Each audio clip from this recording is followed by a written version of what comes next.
Welcome, ladies and gentlemen, to the Team Podcast. We still don't have a name for this podcast yet, so this is what we're going to call it. It's Sunday, June, what day is it today? The 30th. I'm JSharpie. I'm here with my co-host Zeldrick, LadyInfamous, and Unsheathed Productions. I don't know why. Yeah, I don't. Yo. Unsheathed Productions still sounds like a company name to you me. could just, I mean, It really if you're does bold sound enough, like a just call me company. Unsheathed P. Alright.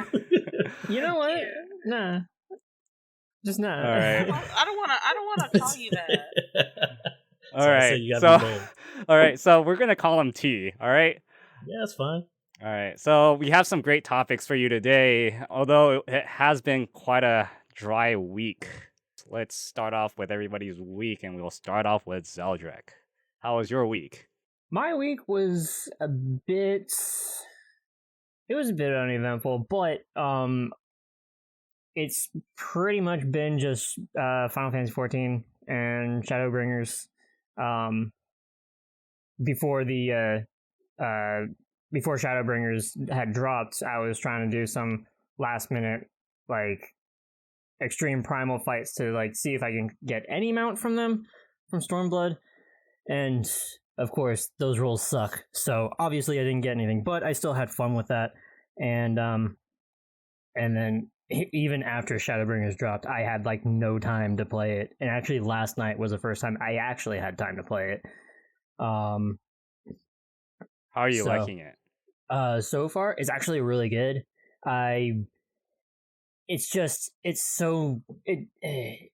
It feels like it's a whole new world, and just like how the story is, it is a whole new world, and it's so cool and it's so good. And even the story, I want to say I only spent maybe about 11 hours into it so far, and it has a good premise for the story already.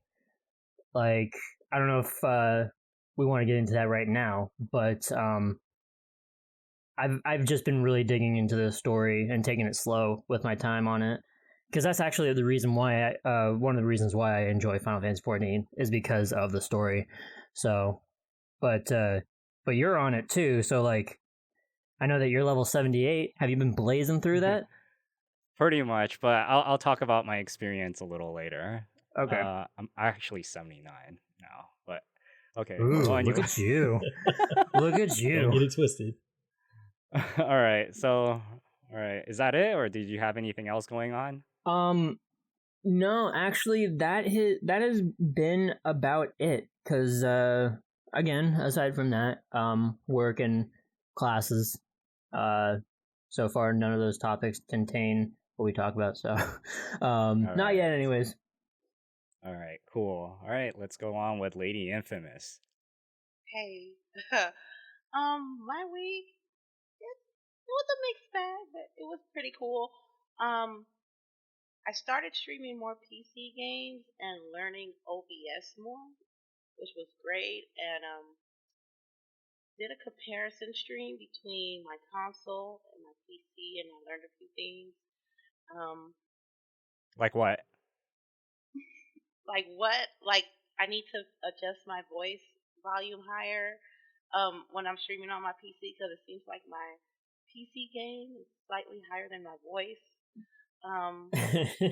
My camera looks way much better on PC than it does on console. I need to close my mouth more. But when I was What does that practicing, mean? What does that because mean? I was breathing through my mouth. And I was like, you know what? And I was looking back at the video, and I was like, you have to do less of that. Oh, so your breath was showing up on in your audio or something? No, but my visual was you could tell that my mouth was open. Okay. All right. I mean, this is I had people that helped me out with my Streamlabs alerts, and that was great. So I can actually see my layovers, and it's a great feeling to learn something new, and you actually getting used to doing certain things now. So now it's really simple for me to adjust with my OBS, and adding a camera wasn't hard, and adding layers isn't hard anymore. And like maybe a couple of months ago, it was really difficult for me, and I didn't really understand it. But to learn it, it's a great feeling for me. And I think the viewers enjoy it as well to have a better quality stream. I play the usual suspects. I did play some Fallout 76, the adventure mode. I played for 2 hours and some change, and I don't think I've seen an NPC yet. Come to find out that they didn't do the update for it yet. So the first update that they did was the Battle Royale mode first. So, Rainbow Six Siege, the Mortal Kombat, learning how to play Cassie, this time around. Is this one called Kingdom Come Deliverance? I don't know about that game. I don't know. They said it'll get better later, but right now it's like real slow pace. And the fighting mechanics, it reminds me of For Honor, which a game that I wasn't particularly fond of. So other than that, I'm gonna hook up my Elgato soon, and I can be able to use my Elgato that I've been porting for like 3 years now. So it's great. So how's the story for Kingdom Come? Man, some dude. Man, look. Okay. Oh, the story. Okay. The story is this dude his name is Henry. His dad was like one of the best blacksmith in all the land, and he retired to some small town, and the town got overrun with some medieval politics, I would say, without spoiling too much. Medieval politics got in the way, and his parents got killed, and I tried to save this girl, and I got jumped. Like, I was on stream, and it was ridiculous. That shit was so funny. That shit was so much. I hope it was entertaining. I'm glad it was entertaining for you. But it's really slow. It's a slow-paced game, and I'm gonna try to give it another shot. But I don't know about this one. I don't know about that one, man. I don't know about that game. It's got a pretty good review for it. It does have some good reviews, and the thing is that I've only seen like the middle of this game in bits and pieces. There are a few choice side quests, and they're really funny. Like, brief description of one is that you're hanging out with like a pastor, and he's like, I need your help, but first let's all get drunk. Then like the next morning you like have to help him with a sermon with a hangover. Is the game overall supposed to be funny? No. Oh, it's just that it has some. You've seen a couple funny moments. Yeah. Funny bits and pieces. So yeah, like if you've ever seen like quest lines for The Witcher 3, there are like a chunk of funny ones, and then there's a lot of them that are really serious. It's kind of like the same lines as that. Like, that's what I gathered from the parts that I've watched of Kingdom Come. Anyways. All right. Yeah. Last time I ever heard about this game was, Phil, Lieutenant Royal Shrimp at Elgato. Okay. Yeah, he told me, or he told us when we had our outing one time, saying like he was deliberating between going to the outing or playing the game, and he really wanted to stay home and play the game. That's how hooked he was, and he was like telling us all about the game too. The thing is, I mean, like, as I forget what that guy's name in chat was. Like, I mean, if you like the idea of a more adult Skyrim, I mean, that's what it sounds like. Holy shit! You all right there? I'm all right. It's the wind that closed my door. It doesn't matter anymore. Sorry. Mm-hmm. Okay. Anything else, LadyInfamous? Nope. No? Okay. All right, T. How was your week? My week was like very slow, specifically with respect to work, but with respect to gaming, my entire gaming life has been focused on just playing Samurai Shodown. Because that came out on the 25th, and I think I played it about 4 or 5 nights over like the period since it came out, having like a lot of fun with it. I ended up going through what I've been doing essentially is taking a single character, going through a very minimal amount of training with them, and then taking them into the story mode, which the story mode really amounts to just tiny little cutscene that's not really specific to whatever character you're playing. They say the same thing in every single cutscene, you know, regardless of which character you pick. But playing through the story mode, which, you know, ends in kind of the traditional sense of ridiculous boss character that's a little bit too strong, doable, but a little bit too strong. So I've done that with a couple characters, and then I go online and do ranked mode against, you know, random people on the internet to just kind of learn a little bit more the mechanics, you know, what kind of what's the proper way to play with each individual character. So I've been doing that for, I think I did it for 4 characters at this point. It was Tam Tam, Earthquake, Ukyo, and I'm forgetting the last one. I'm pretty sure I did it with one more person. Oh, Jubei. I did Jubei yesterday. And again, that's kind of for training for Evo, since I'm going to be participating in that competition. And I'll do more of that this week as well. So that's been kind of like the majority of my gaming. In addition to that, though, like I did also get like a new fight stick specifically for my PS4, the Quamba Obsidian, which has been working out like exceptionally well. It kind of sucks that I have to have like legitimately 3 fight sticks right now just to be able to cover every console that I'm playing on. It's ridiculous. But that's what happens so far when you get so into good. fighting games. Really... What's that? That's what happens when you get into fighting games. You end up with a collection of fighting sticks. Legitimately like $600 worth of fighting sticks. It's ridiculous. But yeah, it's been going well so far. Like the competition's been good on online. Like I've actually been winning a lot, losing a lot too, but I think I'm still at about a 60% win rate or something like that. So it's been going well. How are you liking it? Oh, I'm totally a fan. It's a lot different than what you would get in a lot of the other kind of mainstream fighting games. Like this one's it's definitely more slow and methodical. There's a lot of punishes that happen in that game.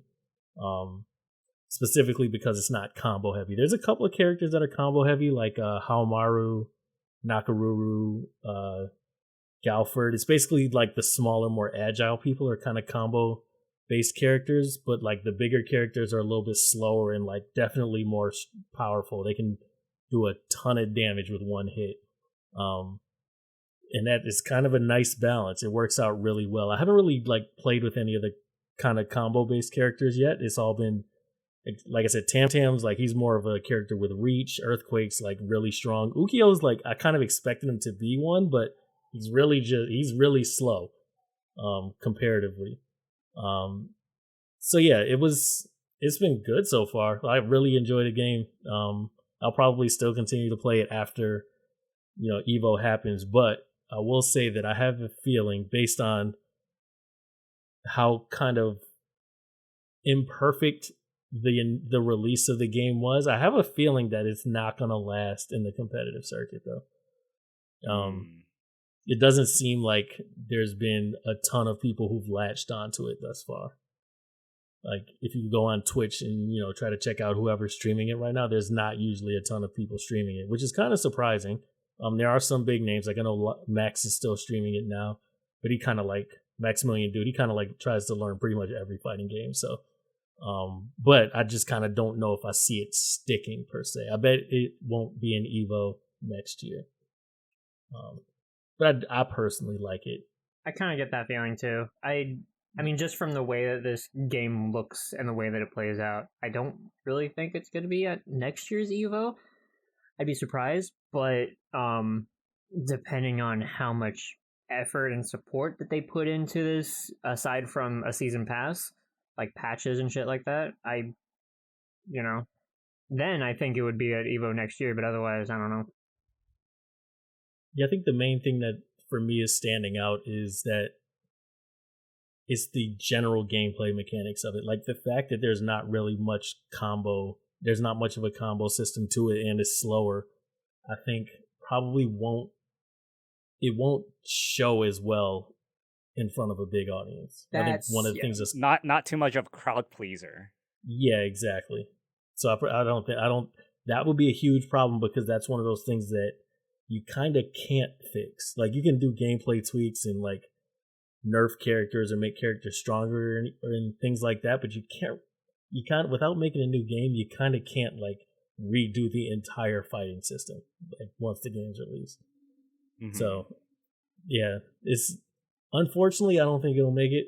It'll definitely make it for me. Like, I'm looking forward to, you know, the DLC characters as they come out, because I know there's some characters that they missed from the previous iterations that I kind of wanted to see, and I'm sure they'll pop up. And even the end of the game kind of teased a character, and I kept saying the name wrong. I kept saying Amaterasu, right? I think that's what I said to you before, and you said it's like a Japanese god or something like that. Yeah. Well, yeah. It's supposed to be Amakusa. That's the name I was looking for. Yeah, Amaterasu is a sun goddess. Yeah. Wait. So like the end of the game, they showcase like Shodown? this. What's up?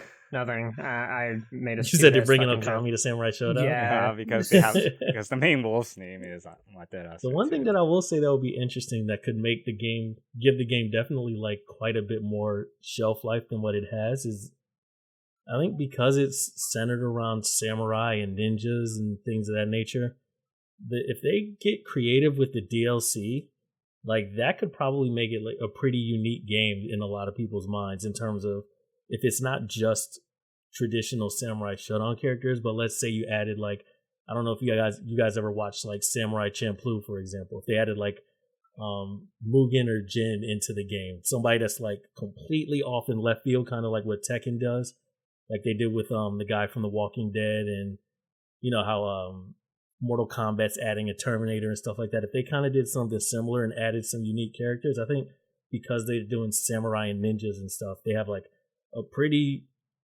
big wealth of characters they could draw from to make it like super interesting just to see those characters fighting each other. So like characters that are from media we've watched before. Yeah, throw a Ninja Turtle in there, for example. Oh, fuck that. No. That would be so dumb. Well, I mean, they added a black carpenter female. Yeah, I mean... That's an original character. But that's not, like, dramatically different from the rest of the characters. They already have some really weird-looking characters in that game. Not to say that she looks weird, but I'm saying, like, just having, like, a black female carpenter, to me, isn't really, like... doesn't surprise me for that game. But if you throw in, I don't think you, like I said, throw in a Ninja Turtle, throw in a guy from Samurai Champloo. I would want to see one of my favorite anime series, like Afro Samurai. If they threw like the main character from that into there, would fit like a glove. Be fantastic. You know what they could do though, as like not taking it from some sort of media, but like the original, you know, in history first Black Samurai. If they added him in it. The only thing is, I don't know how much people pay attention to the background of any of these characters. So I don't know. Basically, it would be like, I don't know if it would just end up being like, oh, there's a new Black Samurai in the game, as compared to like people saying, oh, that's cool, he's the first Black Samurai like ever. But like that would also like engage people and be like, I know who this person is because I paid attention to history, or like a trailer is just like this guy, he's actually a part of history or whatever. Like, I think that would be pretty engaging if they knock it to, this guy was real. Do you know who they should put in? They should put in Tom Cruise. Oh my god. The Last Samurai. And Tom Cruise, you know what they should do? It should be Tom Cruise, but it's the last DLC character. Oh, that'd be fantastic, dude.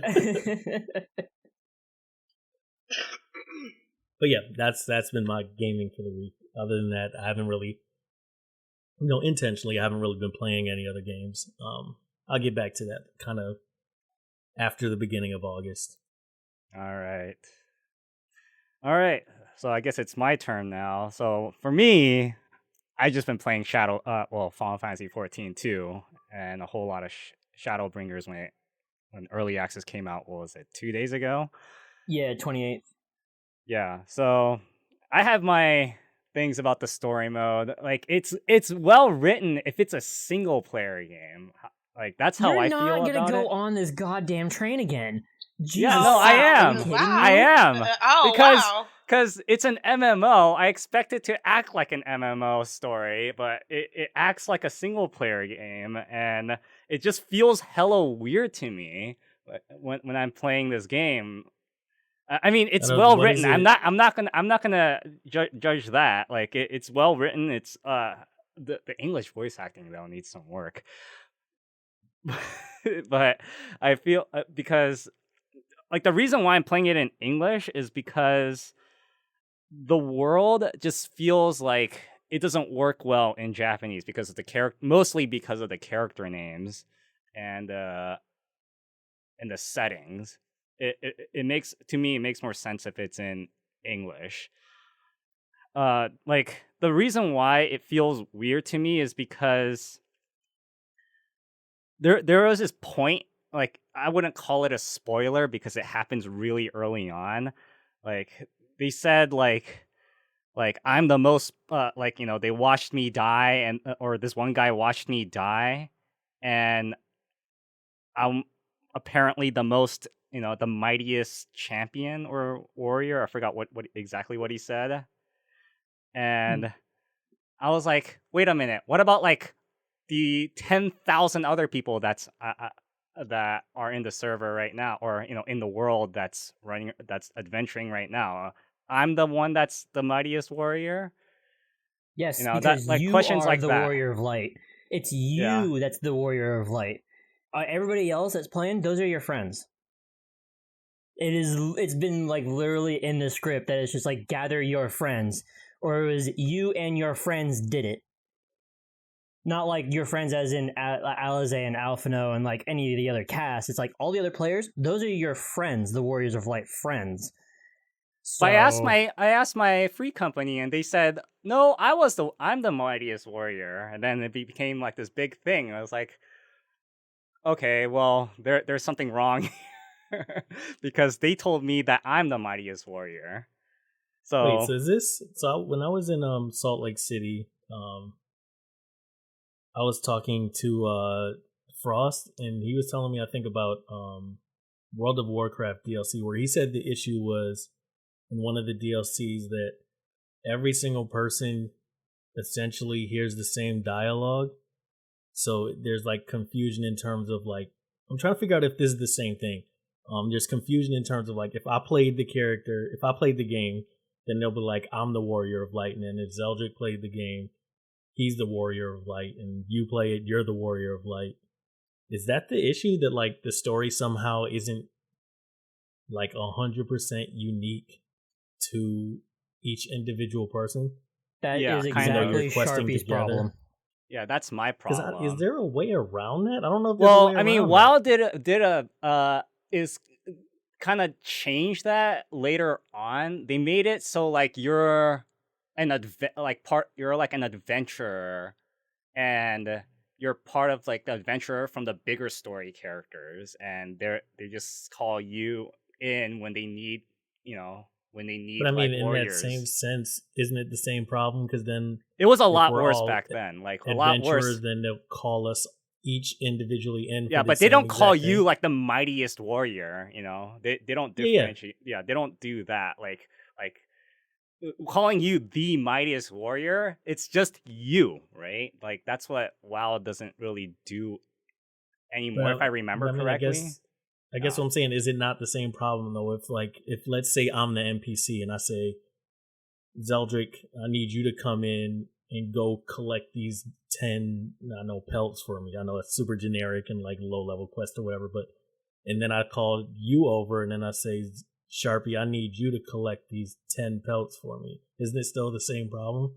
Even though I'm Yeah. not calling you like the only person that could do it, kind of thing? A little bit. Like so when we get into like dungeons, I'm going Yeah. to make it easier instead of calling them instances, but let's just call them dungeons. What WoW, if I remember correctly, what WoW started doing was they say like like instead of it like directing it only to you. They directed it like as if there's like a mass of adventurers out there. And and then they say like saying we need help. Like, and sometimes they say, so who's with me, or things like that. So that's how they do it, at least the parts that felt exciting did. It's not like, oh, you're the unique one.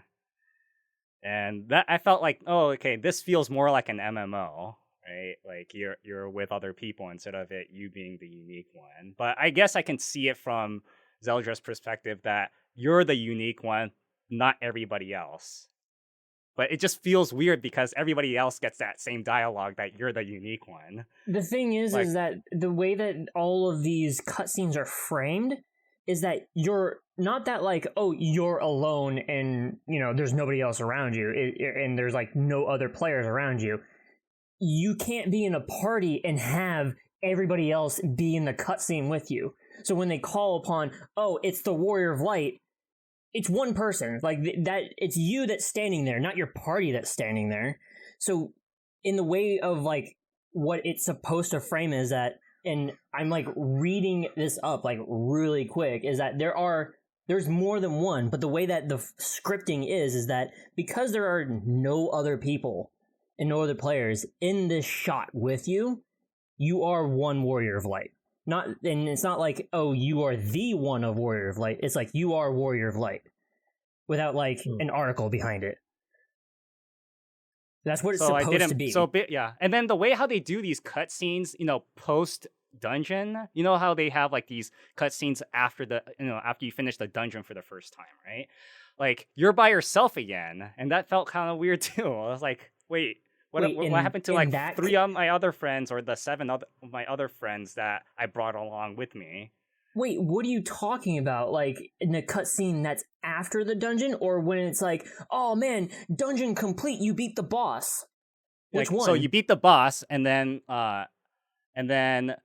like the cutscenes, or I think it happened. Sometimes it happens after you beat the final boss of that dungeon for the first time. And sometimes it's about. And then sometimes when you exit the dungeon, like there's a cutscene, and when you exit the dungeon, it makes sense, like when you're by yourself. But when you beat the boss, and then like you're in that same spot, but you're by yourself with all the the story based NPCs there too. And I was like saying, wait, what happened to the 3 other people that I was with, or what happened to the 7 other people that I was with? Dude, you might have been the only one that made it out. Sharpie, the answer to your qualms is don't pay attention to it. Yeah, I know, but then they told me to bring my friends. So I was like, wait, what happened to them? That's how I feel. Yeah, so that's how I feel. Left. Yeah, no, but that's how I feel. Like they were part of this big fight too. Like unless if it's like a big war with like thousands of other people, then I understand like they all left. But if it's like a small group of us just going out, like that doesn't make a lot of sense. When you say my friends, are you talking about like other players, legit real people? Yes. And they were in the initial cutscene? No. No, but then when you enter the dungeon for the first time, you actually see like all the player. Usually you see all the players. Yeah. Well, no, when it's they're like 10 seconds though.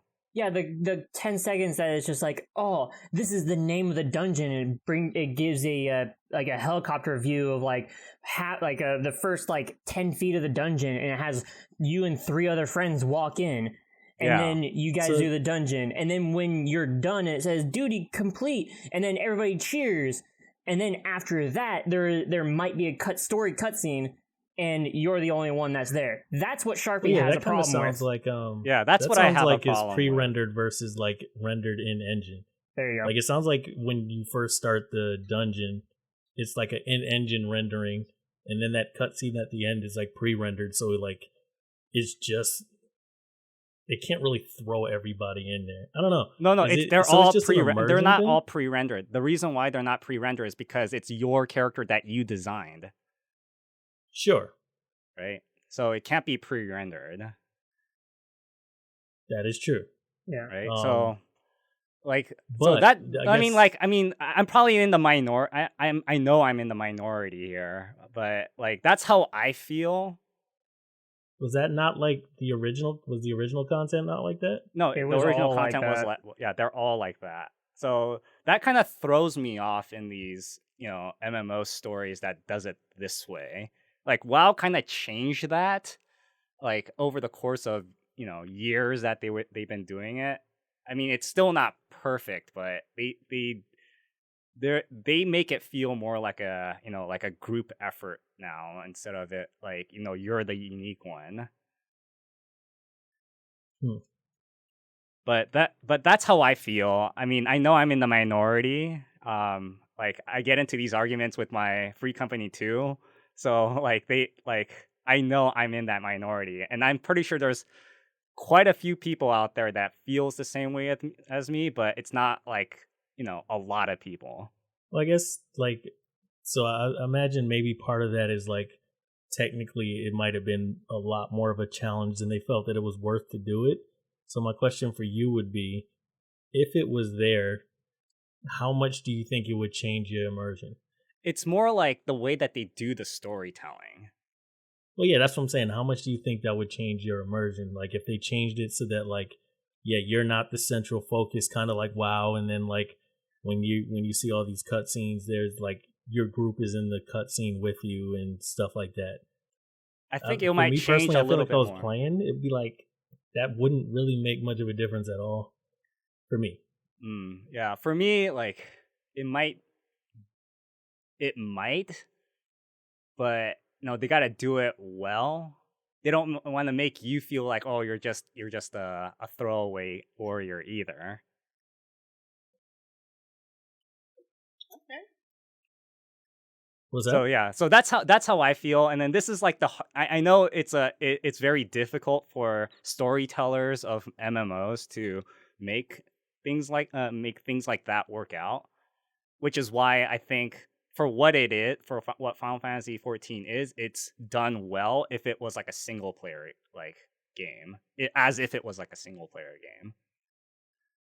I mean, That's how I feel. But then again, like I like the aspect of it like being an MMO also like somehow just jumps into my head when I'm watching these cutscenes. So like maybe it's Is that just not just a me. fault of MMOs? Yeah. So That sounds like like it's just like an MMO thing yeah. for you. So yeah, it might be an MMO thing for me. I don't know. It could be I don't know. I could be crazy too. So I think the way that you put it is like more of a single player thing. But I want to tell you very shortly how my entire Final Fantasy XIV experience has been. It has been go through the entire story alone. Oh, a dungeon. Go into Duty Finder or queue up for the duty. Now I got 3 other friends. All right, we ran it together. All right, and then get out of the dungeon. I'm all alone again. Go through the entire story all alone again. It's like it is a single player experience. Like that in itself is a single player experience. All the cutscenes. It sounds like those cutscenes totally describe your experience, Zeldrick. Like exactly what happens in your game. Exactly. Like and the thing is, I don't care that I'm all alone for that because each step of the way, I can do it by myself. I don't care. the part of it being together and with friends and everything, that's taking down fates. That's taking down side stuff. That's taking down raids. It's taking down all the extra content that's on the outside of the story. That's where all my friends come in. Aside from like, oh, the dungeon. Like that's it. If you're like, oh, but what about the entire battle with Xenos at the end, very end of Stormblood and all this other stuff? Like, what about like fighting the war in Alamigo to like liberate everybody? It's like, yeah, I queued that up by myself and ran it with 3 other people, and then promptly exited that by myself. So it's like I don't see a problem with that because my experience is totally different. And I'm pretty sure, Sharpie, that your experience is almost the same as mine because you're running everything by yourself. Am I wrong? So No. I'm trying to see like how you're seeing the other 3 or 7 people. Like you see them as, oh, they're not the mightiest warriors. I see them as other mightiest warriors, but I walk into a cutscene. Before the cutscene, I'm by myself. I go into the cutscene by myself. I then go into the So they're not dungeon with other so, people. but then you go in, but then like you expect the story to not as if you didn't go in with other people. Is that am I getting it right? I say that again. What? Like you went through the dungeon as if you never went with the other players. No, because they say gather your friends. Like that is like you have to gather a party. You have to gather other party members. But then like what do you expect like other people that are playing this game? Like say that you have like the main story of Call of Duty and it's like but I thought I was the hero. But then you go to somebody else like I thought I was the hero and it's like the entire story is single person focused. Well, Call of Duty, it is a single player game. Sure, but I guess I think what 3 he's saying is like co-op multiplayer. I mean, co-op campaign. Exactly. Yeah, like I think World at War had like co-op campaign or whatever. Yeah, And but you also realistically, play two different people when you're doing co-op campaign. Did you? I feel like everybody got the same cutscene. Oh, I don't know. I haven't played anything past what was it called? Modern Warfare 2. You remember that, LadyInfamous? I do remember Modern Warfare 2. No, I'm not saying that. Do you remember if when you play like multiplayer, like let's say we were playing it, would we both be? I forget who the main character was. It like McTavish, Soap McTavish, or something like that? Are we both in the cutscenes? Are we essentially both that character? With the single player, you're just playing by yourself. But there's like a mode that you and two like unknown soldiers be able to do certain missions together as a team. But what happens in the cutscenes though? The cutscenes is first person, so you don't really see them. Okay, so there is no like main character or character names in Modern War. I mean, or not Modern Warfare. Are we sure? Call of Duty. I don't remember. I don't know. Yeah. I'm asking because I want to know like how they did the storytelling. From what I remember is when it's a split screen Call of Duty or split screen first person shooter, you look at each other, you look like the same exact person. That has been like that's what I recall the last time I played one of those. Okay, but you're still 3 like is two when you characters. look different. I think 3 is when you look Black Ops 3 co-op campaign. That's where you pick your own character and you can customize them. And I think that they're in the cutscenes on that one. Yeah, but I guess in that case, you're probably not. Imagine if that's the case, they have to do a completely different story. Not completely different, but they have to change the story so that neither one of you is quote unquote the important person in that mission. Like it can't be the same as single player where you're supposed to be the main person in the squad. Yeah. Mm-hmm. Yeah, so that still works in my point. That I feel like that. I mean, I know it's very difficult in order to do that, but especially at a grand scale for an MMO. But co-op, you're technically playing two separate people, or 3 or 4, depending on the game. Do you usually play with other people in Final Fantasy XIV? Yes. If you're when you're not doing like raids or dungeons or whatever the hell they call them. Yeah. Like if you're just doing regular quests. Mm-hmm. Oh, okay. I mean, you can. You don't have to. No, I'm asking you if you do. Sometimes I do. Yeah. Yeah. Okay. And then I'm like, oh yeah, so you see this happened or that happened, and then some of these side quests, it makes sense, like, because like it's not necessarily only about you. Like they say like, oh, gather these things for me, and then like I'll make this for you, right? Like they're just fetch quests, and I was like, oh yeah, okay, so that can work with anybody. So this one woman needs 2 million seashells.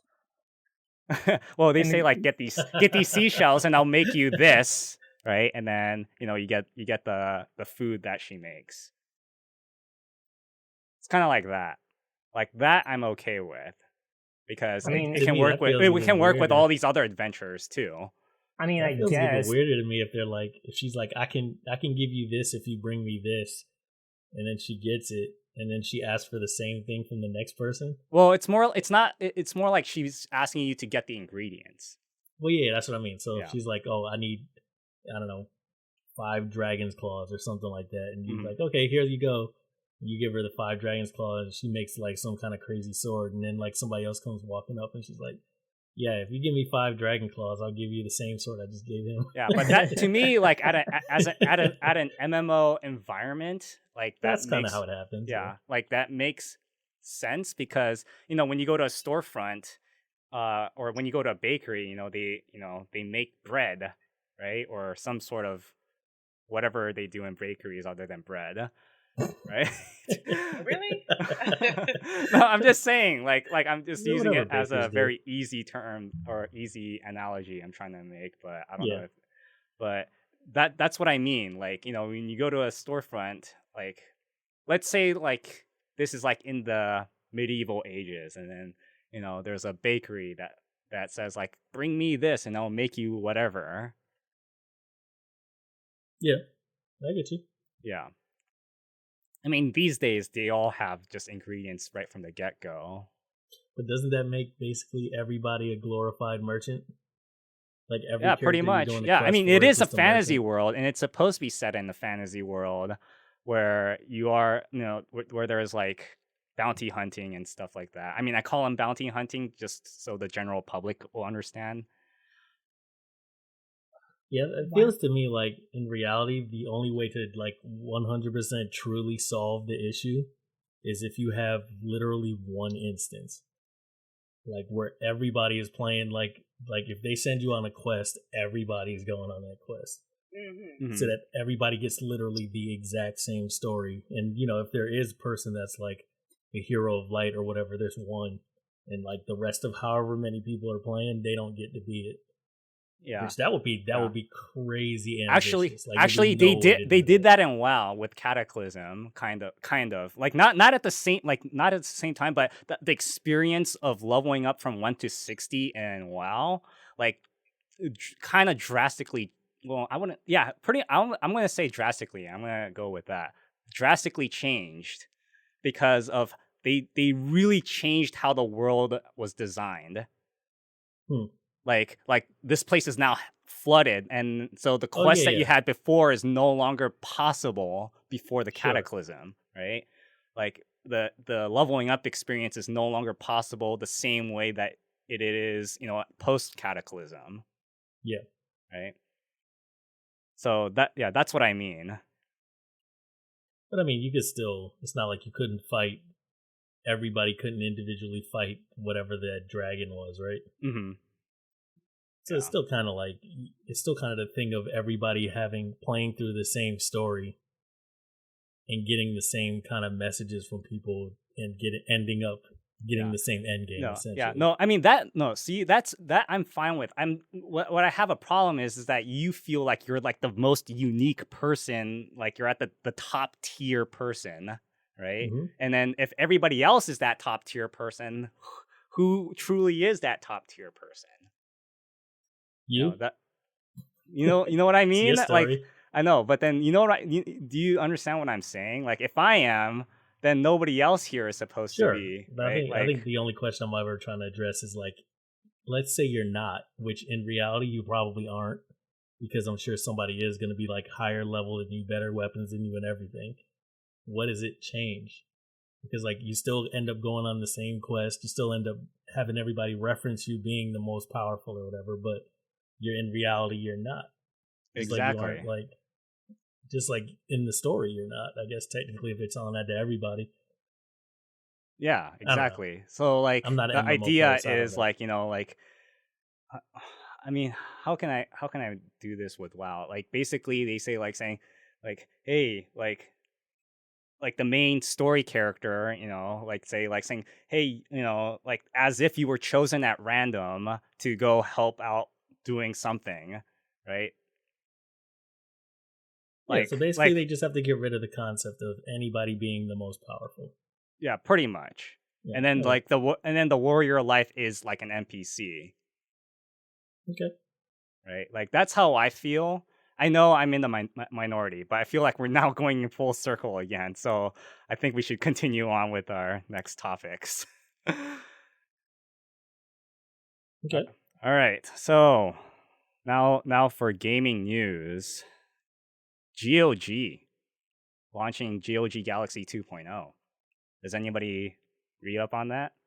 I read up a little bit on it, but this is the first time you hear something about GOG. Okay. I don't know what this is. Okay, so who doesn't know what GOG is? I mean, I know what it is. I know what it is, but I just haven't actually used it. No, I don't. Okay. Teach me. Okay, I guess I'll explain it. So y'all know more than me. Okay, so GOG is a service that allows you to be able to buy older games and make it work on modern OS, and it's also DRM free. And do you know what DRM is? Okay, DRM is like a way how they make it like a secure way to make it so it only runs if you're on, like the game only works if you're online, or it only works when you're have this application open like Steam, right?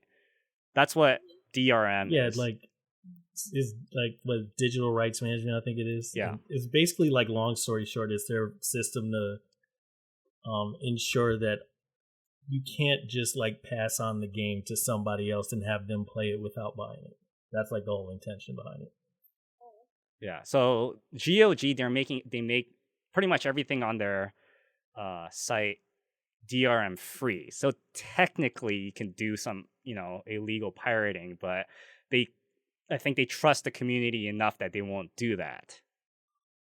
Okay. Some people will, but like they trust the community or their customers that they won't do that.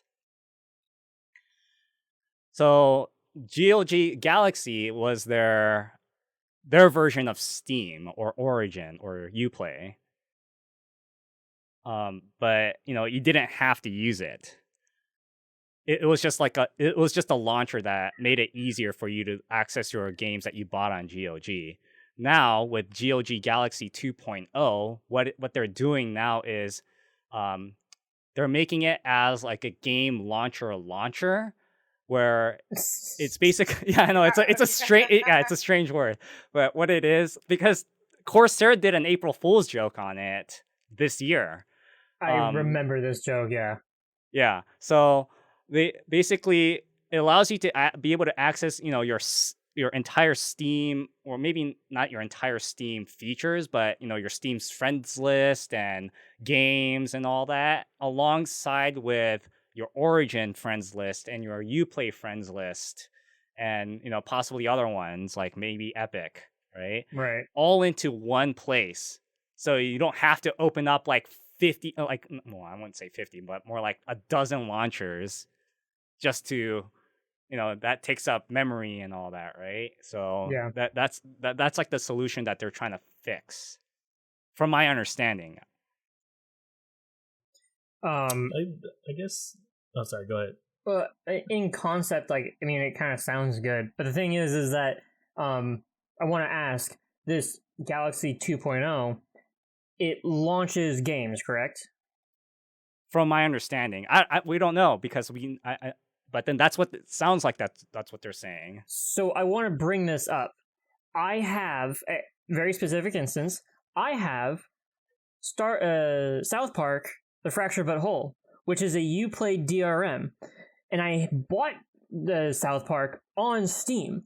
So I have to launch it from Steam to be able to launch it. Well, I don't have to, but I launch it through Steam, and then it opens up Uplay, and then it opens up the game. So now with Galaxy 2.0, I launched Galaxy 2.0 to launch it from Steam, to launch it to Uplay, to launch the actual game. So it's another step. So it's kind of it's redundant and ridiculous. That's like the joke that Corsair even pointed out. But still, I think it's a bit ridiculous. I think the good thing about this so far, of what we know, is it combines all your friends lists together. Yeah. That's a cool thing because I don't want to like have Uplay and Origin and Epic and Steam and all this other bullshit just so like one friend from like any one of those services, if they're not on Discord, or if they just immediately want to like hit me up and be like, hey, join in our game, be like, okay, whatever. So Yeah, so I think that's what they're trying to figure that they possibly solved. I don't know. I don't know because I don't know what they're. I don't think anybody really knows other than people who designed this thing at GOG on what it's supposed to be like, because I don't think beta's even out yet. I signed up for the beta, and I have still yet to see it.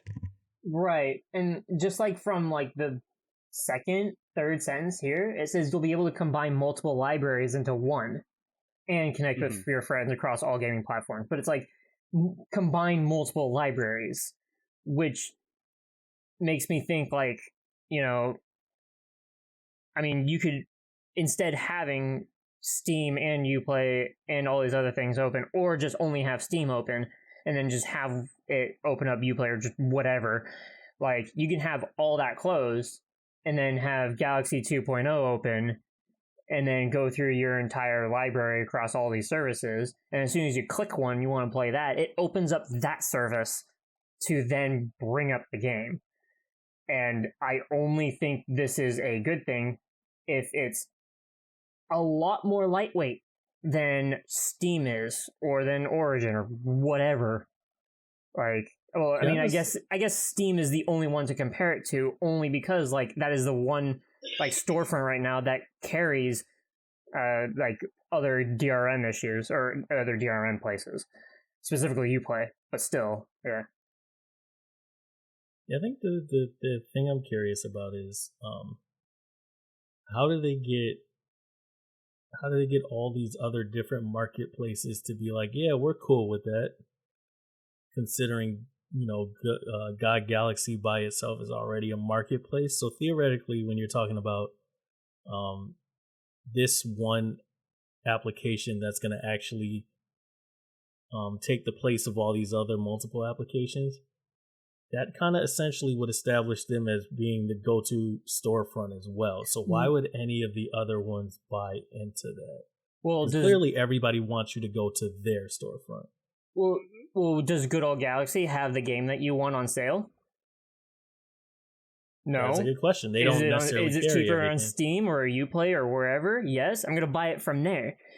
And then all the Galaxy 2.0 is going to do is be able to launch it from them. Sure, but then you have the question of what happens, for example, if you have two marketplaces that are selling the same game at the same exact price, then I'm pretty sure they have like an option. It's like, where do you want to buy this from? As a I get that. Menu. They have that option. So at that point, basically, if you're, let's just pick, I know this, I'm pretty sure this doesn't happen, but let's just pick like Uplay and Steam, for example. Because I know Uplay only sells like Ubisoft games, so I guess you could have it like with Tomb Raider and stuff like that. Is Tomb Raider Ubisoft? It is. No, it's Square. No, it's SquareEnix. SquareEnix, that's right.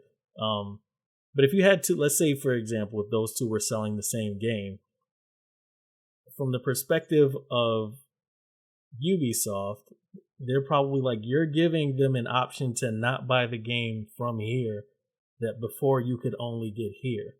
Or you would have to if you were in our market, like Steam, for example. If I'm in Steam, I'm way more likely to buy another game while I'm in Steam than I am to be like, let me go over to GOG Galaxy and get it there. So now you're like basically showcasing alternatives of where to pick up a game, as compared to before where Steam feels like, oh yeah, we're all in one, get everything here.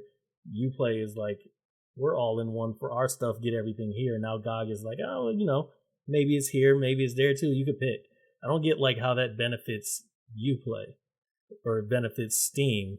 I mean, this might be a little different, but I feel like Uplay, they don't want to be a competitor of Steam or Epic or, they just do their own thing. Like it's just to me, I feel like how Ubisoft does their Uplay is It's just a platform that allows you to get their own achievements and their own reward system, Sure. right? And then they But, don't okay, they so don't that really leads sell to- anything other than their own games. Yeah, but that leads to the question of then why didn't they just put all their stuff on Steam if it would have been just the same for it to be on somebody else's marketplace? I think Yeah, it is that on ans- Epic. Yeah, they have their own stuff on.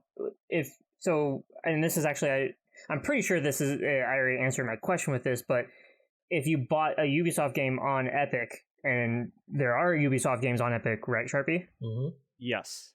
Okay, so then when you launch it from Epic, does it launch Uplay? Probably. So I'll then pretty much guarantee you it does. Well, then the thing is the only thing that Uplay is then doing is being a DRM service. Yeah. Like that's Sure. that's the only thing. Mm-hmm. Well, I mean, I guess there's also the question of are there any fees or anything associated with having your game listed on Epic's marketplace? Maybe not Epic, because Epic is like newer, so they might I don't know, they might do that give a little bit of 88-10 leeway with or that 88-12 split That or whatever it entire, is. The entire Epic fucking whatever, and how much they are benefiting like developers with like profits and whatever. That's an entire different argument in itself. I think it's just like focusing on like DRM and shit like that. So Well, no, yeah, I'm just saying like it's the difference between it. Let's say he was right with 88 and 12 and like 100%. Yeah. Profit. To me, I feel like Ubisoft doesn't really care about that. Probably not. Yeah. To them, like, well, based on how they're treating, their entire distribution system is, like, they says, well, as long as we sell our games anywhere we want, like, people are probably going to buy it there anyways, and we don't want to like limit people from buying from our platform. We also want to let it. But they don't even say that. They just let it. They just distribute it any way that they can. From what it seems like. Okay, I guess so. Like just trying to gather kind of all the information together to figure out what they're trying to do. So essentially, does it sound like the idea is on the GOG Galaxy marketplace, for example, we'll say with Steam, you can buy Steam games as well as the games we list on GOG Galaxy already because they already have their own like database of games that you can purchase from them. Like we're just listing it there and you can buy it from Steam through there. I don't know. Probably. We don't know if that's Because a thing. again- If just from the features list itself, it doesn't actually say anything like that. Yeah.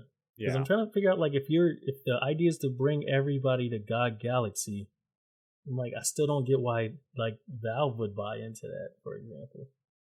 Like why would they be okay with that? It might be like an API thing too, like Yeah, it because could it's an be, open, yeah. because it's an open API and the feature allows it. Yeah, so maybe Valve kind of can't even really do anything about it. Yeah. That totally could be it, because I mean, what we're seeing, and I'm looking at like screenshots of the launcher right now, and I just signed up for the beta to figure out anything about it. But it's like use our launcher instead of having Steam open all the time. And I think what this is, and I want to say that it is actually like more of an API sort of thing, so that you can just gather the information that is from Steam and Origin and Epic and Uplay, and then just put it on the GOG Galaxy 2.0, and then you can just launch it from there. And I think all this, because they're able to do that, this brings more of an attention towards GOG as a whole, because I want to say that like unless you actually pay attention to GOG, you don't even think about it. No, not really. So they haven't been like, oh, we're always releasing like the newest games or anything. It's literally called Good Old Games. Like they kind of put more of a focus on stuff that came out a long time ago. Or not that they don't have any newer games, but like this is more focused on the older games. Right. So yeah.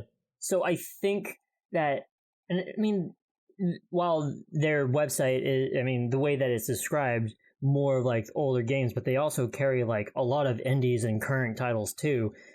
Just with this and the appeal of, oh, all my friends lists in one place, all my libraries in one place.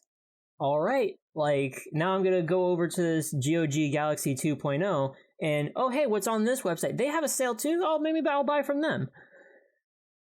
Like, Yeah. I think that this is just trying to bring them up to a little bit more of an attention, like more so than where they are right now. And I don't really see that as like, I don't think that Steam or Uplay are going to really have a problem with that. Not and be like, you can't gather data from our launchers because of X, Y, and Z reason. Mm-hmm. So just because like it's already on your computer, like the DRMs or the what's it called, the licenses for those games are like with Steam or with Uplay or with these other services. But like the fact that your account has that information that you're licensed to this and this and this, like Good Old Games can then be like, hey, can we have access to these different like pieces of information that of games that you already have? All right, now you can launch it from our thing without having to open any of the other shit. Like, as long as it has a better experience for you as a PC player, I don't think it should be a problem. For me, I don't even have a gang of friends online on PC yet. I don't think I have like 6 friends on PC.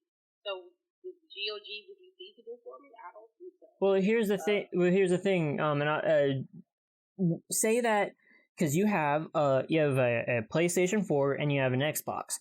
Now, go ahead and just like, hey, what if you also had a 3DS and a Nintendo Switch, and then you had a Vita,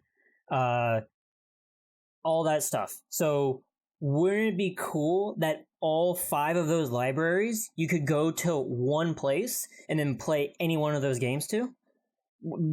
All of them being like totally different consoles and different platforms, some of them mobile. But the point being that I can go to one place instead of digging through like 3 of these areas to go to one game. Does that appeal to you?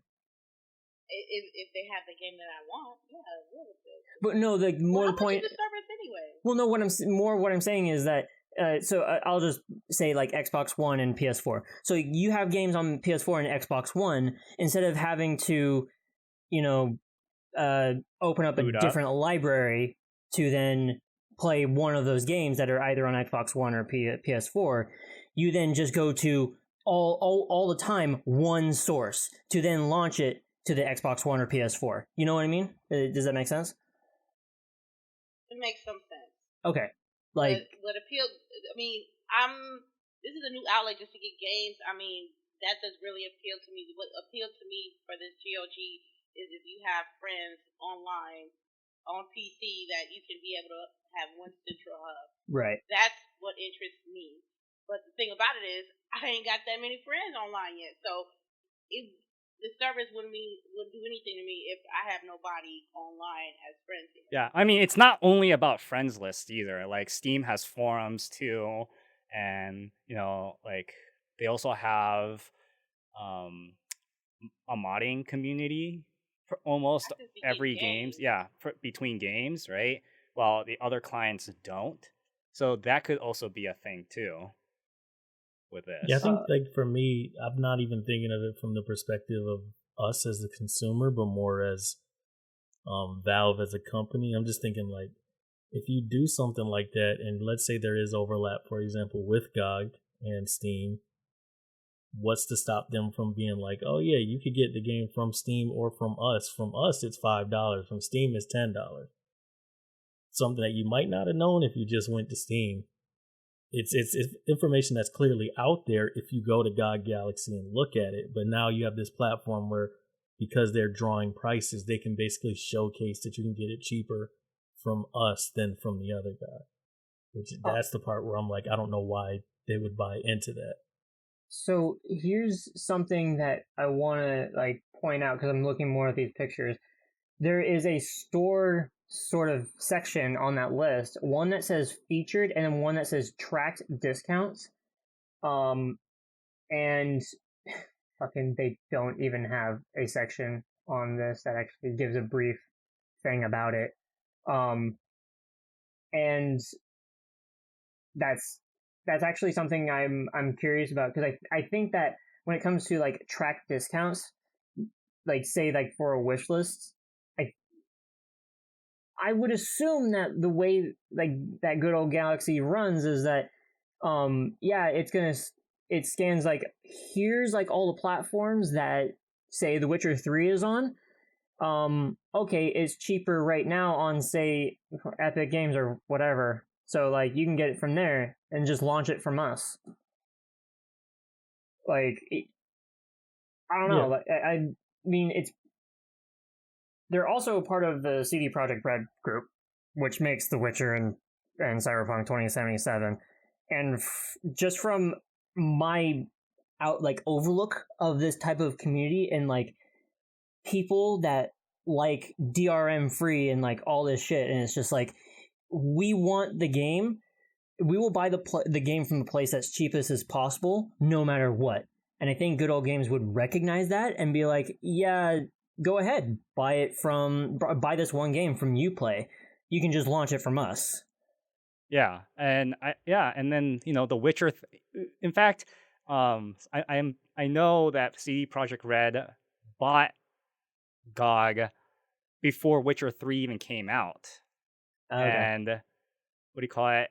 But they still released it on Steam. Right. So, well, then did CD Projekt Red buy out or co-own Good Old Games before Witcher 3 came out? Well, I think they bought it in mid 2014. So I would say yes. Wait, no. When did Witcher 3 come out? That's we need to go. You know look what? for That's that. actually one of those games where I was just like, I waited so long to get 2015. Yeah, 2015. So, I because people don't like DRMs like at all, and I think with the that also coincides with, I still want to get the game as cheap as possible. Mm-hmm. So, I think more options are better. Yeah, And more that's options what are they always run off. better. Yeah. So do you think that GOG is trying to be the premier marketplace or no? No. I think what they want to do is bring everything together. And they want to try to bring all options of storefronts together.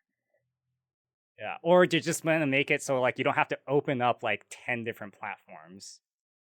Sure, but that doesn't. I'm thinking more business from a business model perspective. Like, where are they looking to make money? Off of The Witcher 3 and Cyberpunk 2077. And all the old games. Just those two. Yeah, and all the just old those games. two. And all the old games like that. So like that because would make sense to me. Yeah, because like all these old games, they don't work on. If you were to get the native version of these older titles, they won't work on Windows 10. Well, yeah, sure. That's what I'm saying. That would make sense to me. I just know that on Good Old Games, it's not literally just old games that wouldn't work on Windows 10. They definitely have like newer titles on there as well. I don't know if they have them like day and date of like release or anything like that, but I've definitely seen like some newer games on there. So the question would be, if they merge, are they going to just focus on the older games again and then just have the other marketplace in there and then be like a one-stop shop, or is it going to be kind of in a way still competing with the people that it's trying to bring in?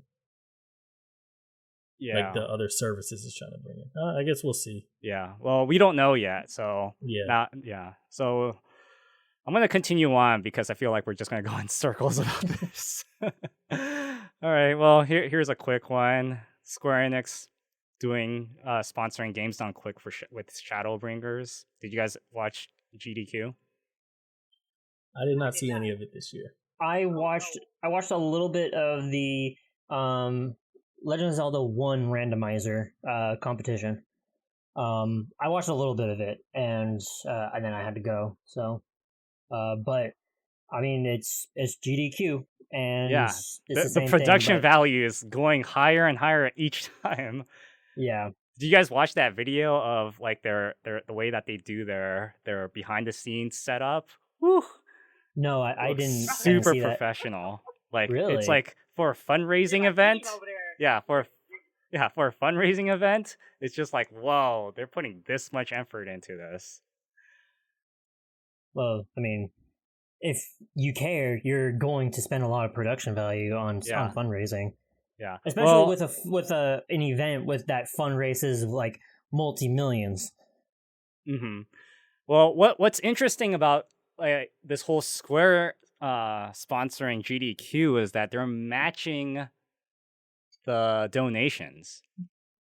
So I want to ask: is the donation thing that is Square Enix Shadowbringers sponsoring, is it the same thing as the other sponsorship they're doing, the Gary Sinise Foundation?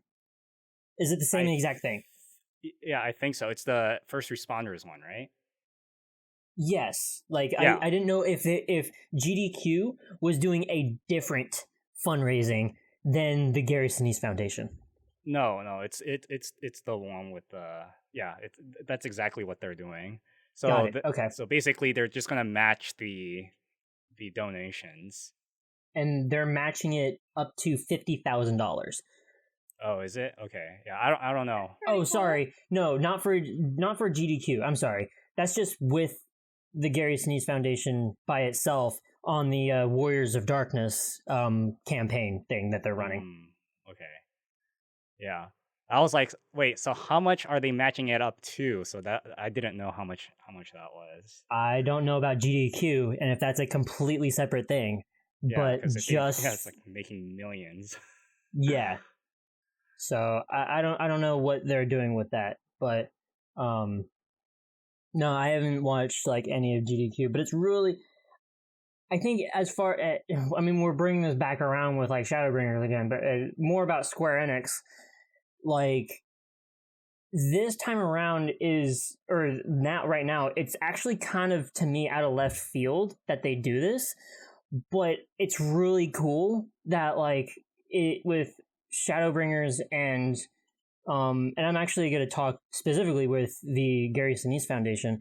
One of my buddies linked in a Discord server the website and the foundation and the video that was made that was kind of like a documentary for this. And I was watching this and like they were name dropping and like they were talking about the Tubbs fire and like all this other stuff, and I was like, this entire foundation or this entire fundraising, this is my area. Like we're all from Bay Area, but this entire thing is where I live. And it was just really weird to see that, holy shit, like Square Enix with their new game releasing is like funding something and funding firefighters and first responders for stuff that's in my area. It felt really weird. So, but it was really cool. Like I kind of didn't expect to see this coming, but the fact that it has gotten so much support, it's pretty uplifting. Yeah. All right. I don't think we have any more to talk about this other than it's really cool what Square is doing about this and sponsoring it too. Mm-hmm. So the next thing is about Cyberpunk again, which is that on PS4, that's not going to have 4K support. It's going to be 80 gigabytes confirmed. So imagine what 4K is going to be like on Xbox One. It's gonna be over 100 gigabytes, easy. Dude, okay. You guys, but it's not something new. This is y'all acting like 80 gigs is like something we just. No. It's the amount. It's the download size of for like that, because having it over 50 gigs is, I mean, it's nothing new, but then it's rare, right? And then, but then Yeah. 50. Yeah, it is. Fallout 76 was like maybe over 50 gigs. Red Dead Redemption 2, that was easy, 90 gigs. It might be Halo like 5. uncommon on PC. It is not uncommon on console whatsoever. Dude. Okay. Yeah, but the fact that it's 80 gigs without the 4K support, Yeah. right? This So is- I mean, the game. imagine looks what massive. 4K like is going to be like on Xbox One. That's 4K people problems, okay? I don't have 4K, and I know, excuse me, that I'm used to large files of games to download. So it's not. Good thing you said files. Sorry, like I started Why? laughing Did I when say he that? laughed, and I was like, I don't know where this is going. Look, large downloads is nothing new for console, so if you really want the game that much, go get you an external hard drive. Yes, I mean, I'm not surprised just based on how, like, again, looking at those videos that we've seen in the past and how crazy that game looks. I'm not surprised that it's going to be massive if you want to download it. So, That's kind of, I feel like that's the nature of where we're going with gaming. LadyInfamous, you have just a regular Xbox One, correct? I got the old OG Xbox. Okay. The 500 gigabytes. But I got a 2 terabyte external hard drive. Alright, I just didn't know if you had an Xbox One X or regular Xbox One. No, I don't. I have no, just the one, like Xbox One. Got That's it. Well, I guess at any rate, I mean, 80 gigs without 4K support for PS4. I mean, are they gonna do 4K for PS4? No. Okay, so I don't do 4K gaming. I don't know how it is on PS4 and shit. So I can't really. My opinion on this is going to be worth a grain of salt.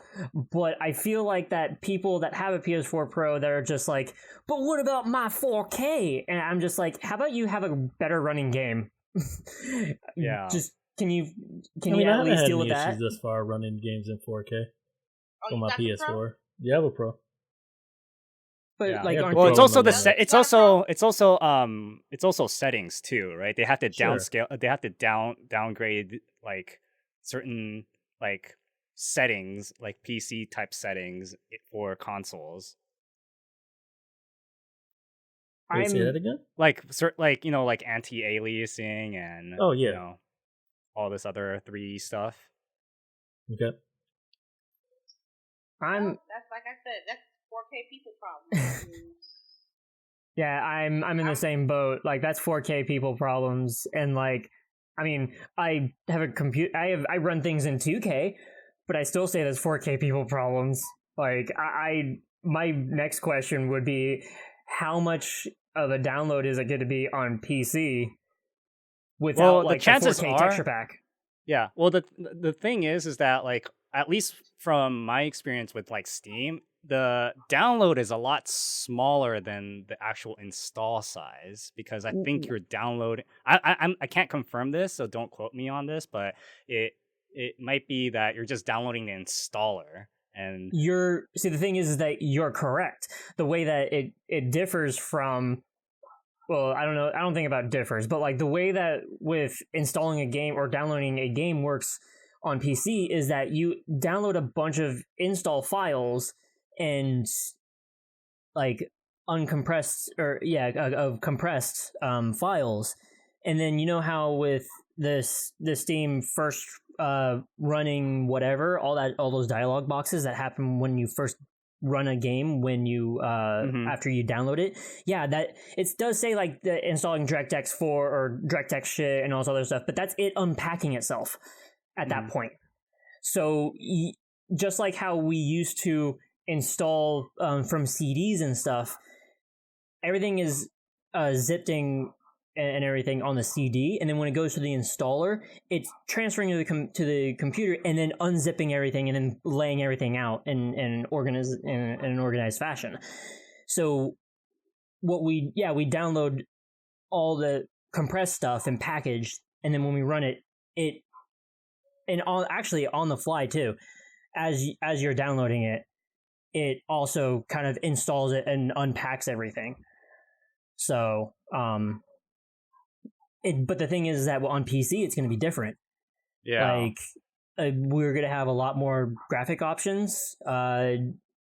And before like the 4K texture packs, or if that's going to be a separate file, like we're just going to have more files that we're going to need to download. And I'm already prepared that before you even run the game, or like download size on Steam is going to be like 120 gigs.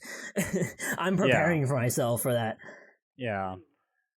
So I mean, yeah, large file sizes is nothing new here either. It's just that like for consoles, like because it's just one system, and it could get, like on PCs, like they know that graphically it can get better, so that way they have to make these file sizes larger. Mhm. But like seeing it from like a console perspective, especially this generation of consoles, it's already about like what, 4 or 5 years old now, right? Yes. So like that's already like what, like 4 or 5 generations behind on PC, right? So that is like why we think, like I'm thinking, Jesus, 80 gigs for this on console, like without 4K support. Get on console anyway, Sharpie. Yeah, like, no, I I'm don't just know if you saying, remember. like it's just like, just imagine what it's like for Xbox Ones with 4K. I'm gonna make a correction. Release date of the PS4 was 2013, so 6 years ago. Yeah, 6 years. Yeah, ago. but like the thing I would bring up real quick though, Sharpie, is you remember, like, I think you were on my stream when I played Halo 4, and Halo 4 was like a 95 gigabyte download, and that was like less than a year ago, and Halo 4 did not come out less than a year ago. So Yeah. again, like, it's, to me, I'm still not super surprised by 80 gigs. Even Gears of War, I think Gears of War 4 right now is still like 96 gigabytes. It's just, everything's just gradually going up in file size. Unless in terms of how someone much can- storage they take digitally. Unless someone can think of an extremely well thought out compression system. The thing is I get that, like, these are like, in the grand scheme of things, these are large file like file downloads, but when it's like one AAA game out of how many that is released in a month, you have one, and I don't think that like 80. It's just a matter of how games are nowadays. Like eventually, they're gonna get bigger, and how many years is it gonna take that we're gonna have like a 200 gig download size? But that's just the way that things are when everything's downloadable now. And Yeah, well, not only that, like that's only if somebody does not, or some company, or some group is not going to figure out some sort of like a well thought out compression system. Yeah, but then I guess the question is, if you're looking forward in the future, is that even necessary? Because games are kind of getting bigger, and obviously storage space is getting cheaper and like more expansive. So it's getting way cheaper to buy like a 2 terabyte hard drive, like LadyInfamous says she has. It's just going down in price. Like, but it also feels like kind of the coming up. I don't know how soon it'll be, but it seems like the future is probably gonna not even be downloading games. I think it's gonna be like server side, like hosting of games and people just streaming them. At which point, you mean like the Stadia? Well, I mean, think about it this Was he way. trying to be jokeful So on here's that the thing though.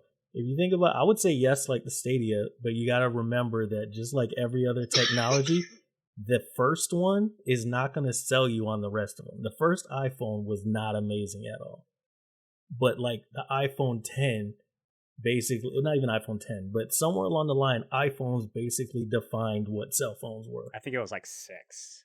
Yeah, it might have been like 6. That sounds about right. You can't look at like the first one and be like, oh, is this gonna replace it? It's always like a question. It's just a question of like, think of all the factors: games getting bigger, developers wanting to be able to add more and more content to their games, which obviously, as a result, makes the game bigger. The fact that stuff is gonna like moving towards being streamed and like downloaded and all this kind of stuff, whereas bandwidth restrictions don't seem to be changing very much over time at this point. I feel like that's kind of naturally where it's going to be able to go to be able to support like how like quickly the pace of like innovation has been happening in gaming. If Okay. that is the thing that happens with a title, I am not playing that title. Fuck that shit. Are you kidding me? What's the thing that I'm happens? sorry, what? If the thing is that if a title comes out and it's like, oh yeah, you can't download it or you can't buy a disc for it or whatever, you have to stream it from our servers to be able to play it. No, I'm not buying into it. But That's so stupid. Is it stupid? That's literally Netflix. Like it's not. It's like I don't watch Netflix. How often? No. But how often do you buy movies?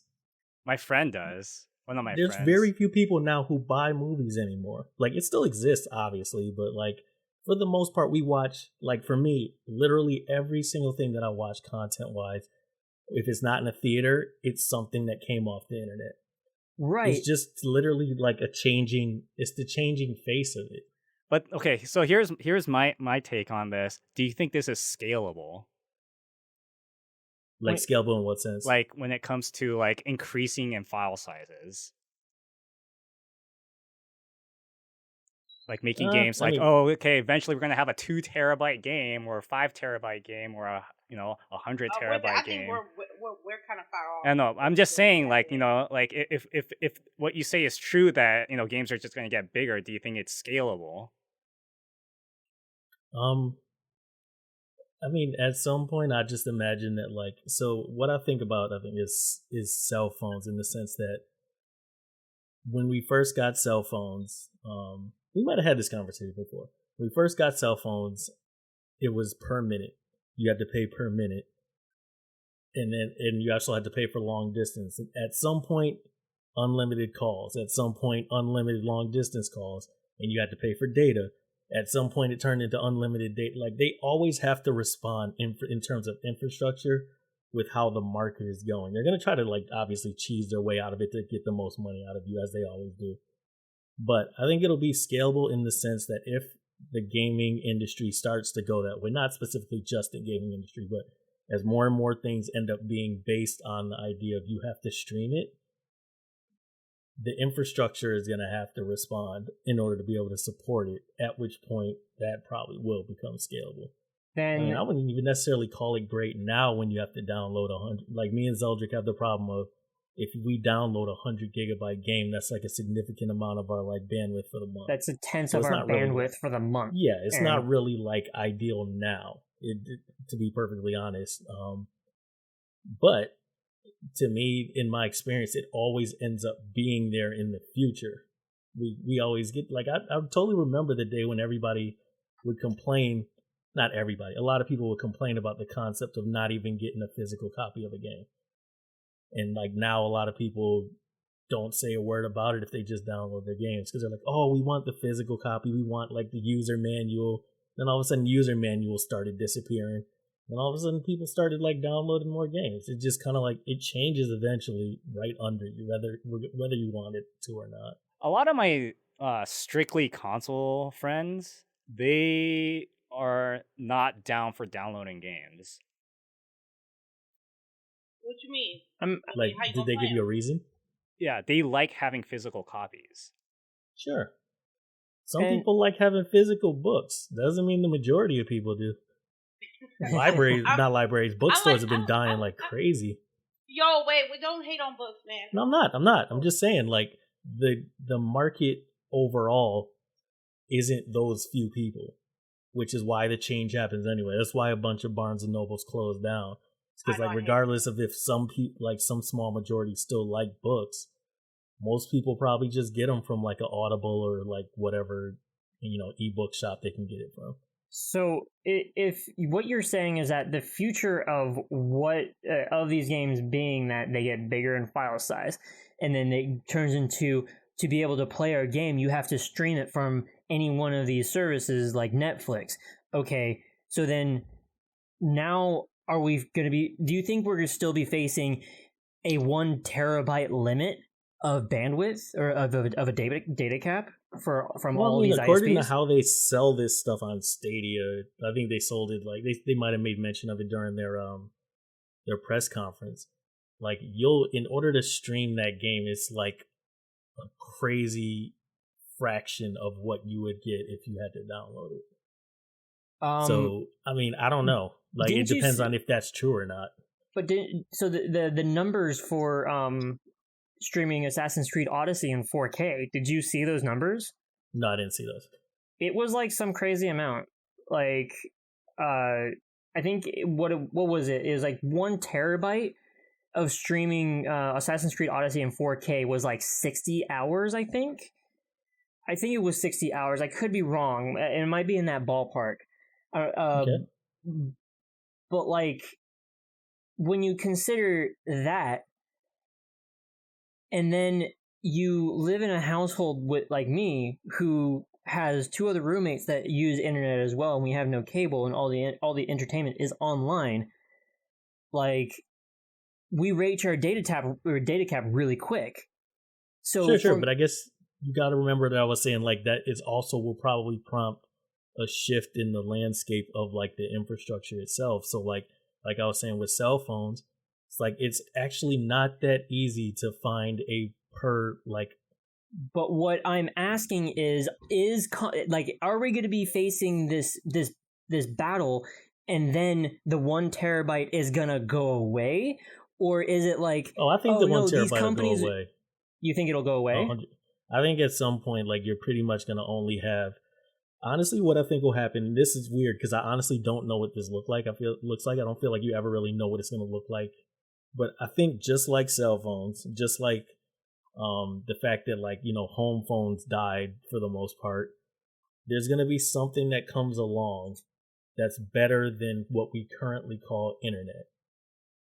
And that's what's gonna be like. That's gonna get like the premium pricing, and then what we have now is probably gonna just be like, oh yeah, you get unlimited data on net, but then there's this other one that's like insanely fast that you can get for like a ridiculous premium, and then that'll shift to be the norm at some point, and something else will come along. Like what what SpaceX is doing.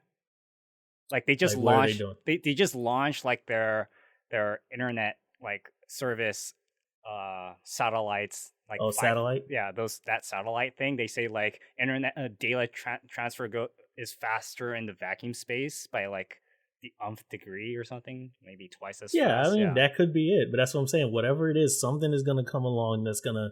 It's basically, I think the best way to describe it is that like big businesses that provide like that kind of infrastructure, or even just media in general, like one of their biggest things that they have to face all the time is that they try to maintain what they have as long as they can, but inevitably something will always come along that will force them to have to adapt or die. That's basically what happened with Blockbuster.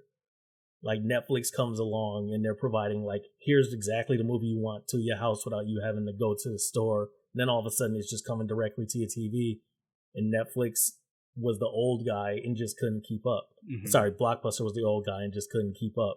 I think that same thing pretty much is going to happen at some point. I don't know what it looks like. Yeah. Well, I mean, data transfers aside, it's more like storage space to me. Like storage space? Yeah, like and download speed too, right? So that's kind of what it is. I think it's a download. Whatever the new thing that comes along that provides like a crazier download speed, that's going to end up being the premium that all of a sudden everybody wants and that they're paying for, and it costs too much and it's limited in how much you get and blah, blah, blah. And then what we have now is going to be free, just like not free, but it's going to be unlimited, just like now my data is unlimited on my cell phone. Yeah, I mean, the data cap thing might eventually come to an end, or it might just the bar might just get raised, but I'm just talking about like, you know, hard drive space, because silicon can only get so small. And well, silicon would be like processors, but well, I mean, whatever they use like, for like SSDs, do they still use? But that's kind of why I think that like it's going to be more server side. Like at which point the storage space won't really make that much of a difference to us. It will be for the company that has to like keep building up their farms of machines or whatever the hell they have running in order to support all these mainframes and all that kind of stuff. But like, it won't matter on our side. All that'll matter on our side is, do we have a good enough connection? That's how I think it's going to go in the future. I really don't think we're going to see whatever you're saying anytime soon. when like a I mean, title probably is not. I'm not expecting like Stadia is gonna like revolutionize the game or anything. Neither did what was that other company that existed like a couple years back that I think maybe Google bought them and that's where the Stadia came from. It had like an orange and black logo. I don't remember what it was. Go like, live or on live? On live. There you go. So yeah. Just like VR isn't revolutionizing anything at this moment. It takes a while, but I think it'll happen. I think VR, we're just going to completely skip over VR and just go straight to AR. You think so? It might. I don't know. Like that's also a possibility. I'm just saying. You say skip, but we're already doing VR. Like... I know, but it's not like mainstream though. Oh, right. Okay. It's more. It's very niche. So. But I just think that we're not going to see this strictly streaming title like anytime soon, and I still think that we're by the time like we hit a download size of like 200 gigs, that's probably when we're going to see like streaming only titles. Probably not even that, like, because we're already hitting like 80 or 100, and there are a lot of people the next gen of consoles will hit 200. Well, the thing is there are way too many people actually that want their game like while they are at the mercy of like licenses when they download it, but still like they want the data like locally on their machine. They want it on their machine. And with that, like I think that with that sort of particular thing, if you have Ubisoft or anyone else that says, hey, you can play our next Assassin's Creed game, but you can only stream it from our servers, there's going to be a huge backlash. There's going to be a really big backlash. And I think that and what you're saying is the more that they do this sort of thing, the more people are getting accustomed to it. That's not going to be a thing because too many people don't like it. You can compare this to Netflix like all you want, but Netflix is 2 hours, an hour and a half, 30 minutes. And it's like, also very passive. It's also passive. So the fact that like you also have movie collectors out there and people that want a physical disc as well, or they have. Yeah, that's what I'm saying. That's not going away. Absolutely not. But I think realistically, the factor that will change things is when you get a equal or better experience when you play that thing streaming as you do when it's local. I think the instant that happens, and that like now you can literally have like basically access to your entire library. We'll say like I don't know how it works, but like there's just they said you either go on the browser on like a browser and go to Stadia's website, or you like run an app on your computer or something like that. I don't remember, but like the instant that happens, at that point it's kind of made it like lower cost to invest in. Like if the Stadia only costs like $200 or even $300, you don't have to buy a PC. At the same time, you don't have to worry about constantly updating to make sure you can play the newest games as long as they update it on the server side. Like it kind of makes it a console at that point. Except for a console that like you don't have to keep up with. In the exact topic of like of games that are titles that you can only stream, you are then alienating like 90% of the world. Because like there are tons of places and nations where like they would not be able to do this. Like they might be able to like stream like the 720p or whatever, maybe. But then that depends on how good they do their like how much they get down the amount of data that it requires to play. I don't know. I assume that's something they're working on too. I think that's going to be something revolutionary if they can make the. Well, that's what I'm saying. Yeah, it takes kind of a revolution. It's not like this is all. I'm not expecting this in November when Stadia comes out, but I'm just saying. I'm not even expecting this in like 3 years. Like I honestly would. Technology just like goes at light speed at this point. I could totally see it in 3 years. Like not just like everybody throws their consoles into fire and like puts TNT into their PCs or something like that. But like, I can totally see it. Like for me personally, if all of a sudden it's super easy and super reliable to just play without having to have this entire room full of stuff that I have right now, like I totally would probably end up switching over to that for the most part. But I'm also Well, probably not like the majority of the Well, we have to gaming see until world. it actually comes out. Yeah. good luck. Good luck Yeah. with that 1 terabyte data cap reaching in like a week. Yeah, I mean that aside, I mean what, like, without ever even thinking about data caps, will your opinion change? No. Because I feel But like then there's the main argument here is data caps. yeah, and then what about the fact that like it's Google? Still no. Which means that they might have like some kind of plan to revolutionize how you get like your internet. Mhm. They're not going back to internet. They're dropping the Google fiber shit. No, I'm not saying that yet. I'm not saying they're necessarily doing that, but I'm saying that could be like part of a long-term plan. Is to like somehow revolutionize how like our internet is provided to us at this point. I don't know. care. We'll see. I care way too much of like building my PC and like having it there and being able to run games on it. And I don't want to have a title be streamed only and have it be like, well, the only thing I actually needed is a network card.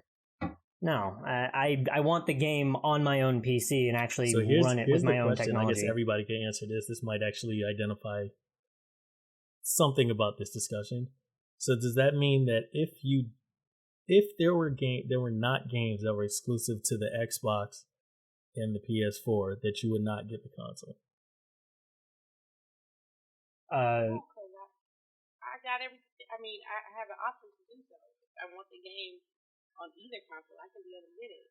No, that's not what I'm saying. So I guess what I'm trying to bring up is like Zeldrick was saying, like I like building my PC and having the games on it and stuff like that. To me, that sounds like your only reason for having a console is the fact that there's stuff you can't play on PC on the console. At this point, yes. Okay. Do you feel like that, Sharpie? You know, that's a very good question. Like it might, at the as of right now, yes, but it might change. Yeah, because like how Netflix did it. Yeah. Well, yeah, exactly. Yeah. I think to also tack on to my point is that the only reason why I have Monster Hunter World on PS4 and I didn't wait for PC was because my friends got it on PS4 and they didn't get it on PC. So well, yeah, I'm taking. Sorry, I didn't mention that too. Take that out too. The whole concept, like all your friends are playing on PC too. Okay. Because part of mine is like part of the reason why I play on console. Maybe LadyInfamous feels the same way because now you have both, but I still see like you play more on console still. I know you started playing PC more like this week too, but part of it is just like ease. It's like literally if I want to play a game, I very rarely have an issue playing on my Xbox or my PlayStation 4. Realistically, all I do is turn it on and play it. I can kind of generally, unless the game is programmed kind of shittily, don't necessarily have to worry about frame rate. Like stuff just kind of works. You don't usually get that many crashes. Like you don't have to worry about whether or not your graphics card can keep up. It's literally just something that you put the game in most cases and you play it. That's like a big part for me. So I don't think I would. I don't think like just that would be enough for me to just like abandon like console gaming just for PC. No, I couldn't do it. I couldn't do it. Like if there's a new game, if Cyberpunk came out tomorrow, I would theoretically have to think about whether or not my PC could play it. And if it couldn't play it, either have to wait or upgrade my PC to be able to play it. Whereas console, I know if I put that disc in there, I can play it. I don't know. My computer does not run. Well, yeah, you gonna play Cyberpunk when it comes out tomorrow, lady? Not on the PC. With your 7700. Not on my PC. Or not 7700. Just to have the option to game everywhere, like have multiple outlets of gaming, that's just great. I mean, you don't have to stick to one thing. But I enjoy PC gaming, but I can't. It's not as convenient as it is turning on my console, signing in. Yeah. Okay, well, what about Stadia? Man, nobody want to talk about no Stadia. I got one coming. I'll tell you how it is. Man, look, You're it's gonna buying dust. in. It's gonna collect so much I dust. pre-ordered mine like right after E3 or whatever. It was basically like $160 investment to see where things are going theoretically in the future. It's kind of like why I got a Vive originally, to kind of see like how kind of where like the future probably would be going. Because I do honestly think that like I think totally AR is going to become definitely more widespread than VR, because I'm sure they'll put it in they'll put it in phones, they'll put it in glasses, all kinds of stuff that you can literally carry around with you. Mm-hmm. But VR, I still think is not going anywhere because it can provide an experience that theoretically AR can't. Like, part of the concept of augmented reality is that there is a reality component to it, therefore you can't be fully immersed in it. But VR, you can be, theoretically, with the whole headset on and stuff like that. I know Zeldrick could say the same thing as me. Like, there's definitely times where you will get lost in the fact that you're playing like one of those games on Vive, where you just kind of like slam into things because you don't realize how far you are away from things. Or like, I think my best story is just that I was playing the demo that comes with the Vive. I don't know if you remember that, with the little robot and the table and stuff like that. Oh yeah. Yeah, literally tried to lean over to look on the other side of a table like there was really a table in front of me. Like once I realized I was doing that, I'm like, this is ridiculous, and I just walked forward a couple of steps.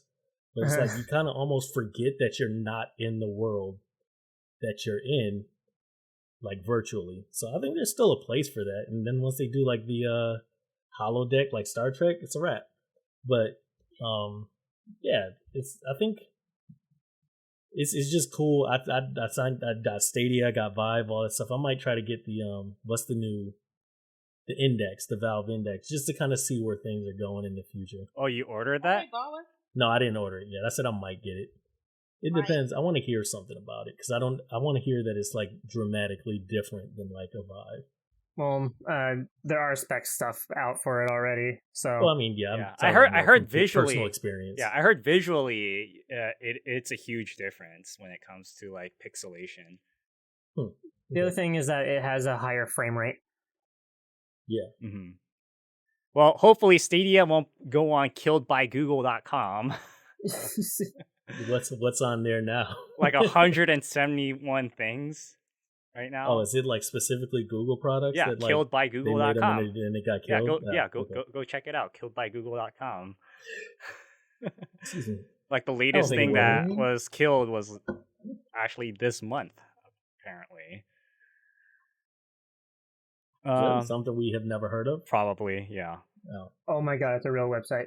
Yeah, it's a real website. Killedbygoogle.com.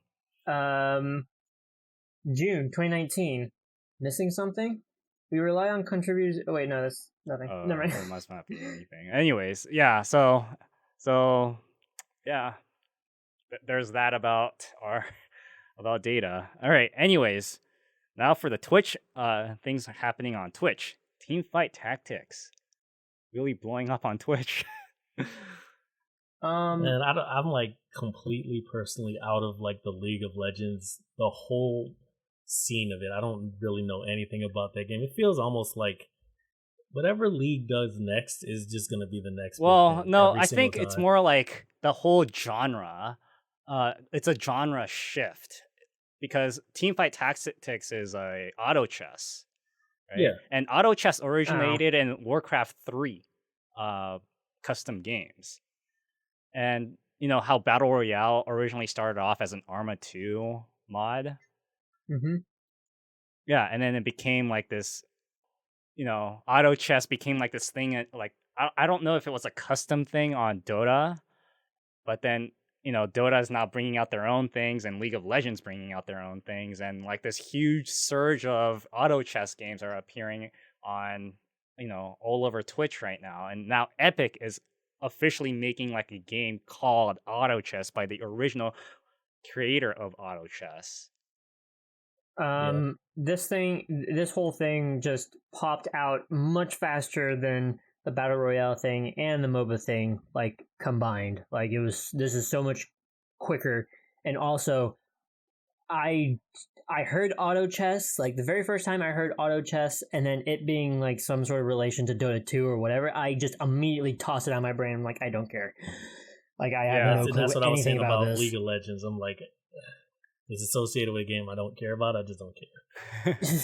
Well, it's not even just, like. I agree with Ty on this. I don't know. For me, I think I'm like, man, I don't know what to tell you about these games, man. That's kind of why I was saying, like, it feels like I bet this specific game probably got traction mainly because they're coming from like League. It's kind of spawning off of League of Legends, which means they have a built-in massive audience that was looking for something different. Yeah.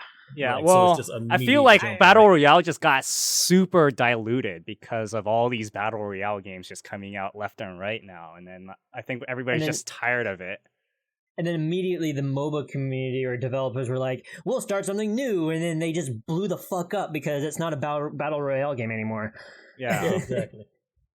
I mean, look how quickly Apex died on Twitch. I didn't even follow that trend. Really like quickly? It just slowed up the pace. I don't think it's dead. I don't think it's dead either, but I'm just saying like how quickly it just plummeted. Yeah. Well, I mean, I think that's what I was saying before when we talked about Fallout 76 last week, where it's like they released a Battle Royale game, and I was like, I don't know if there is a Battle Royale game that can last more than like 15 minutes.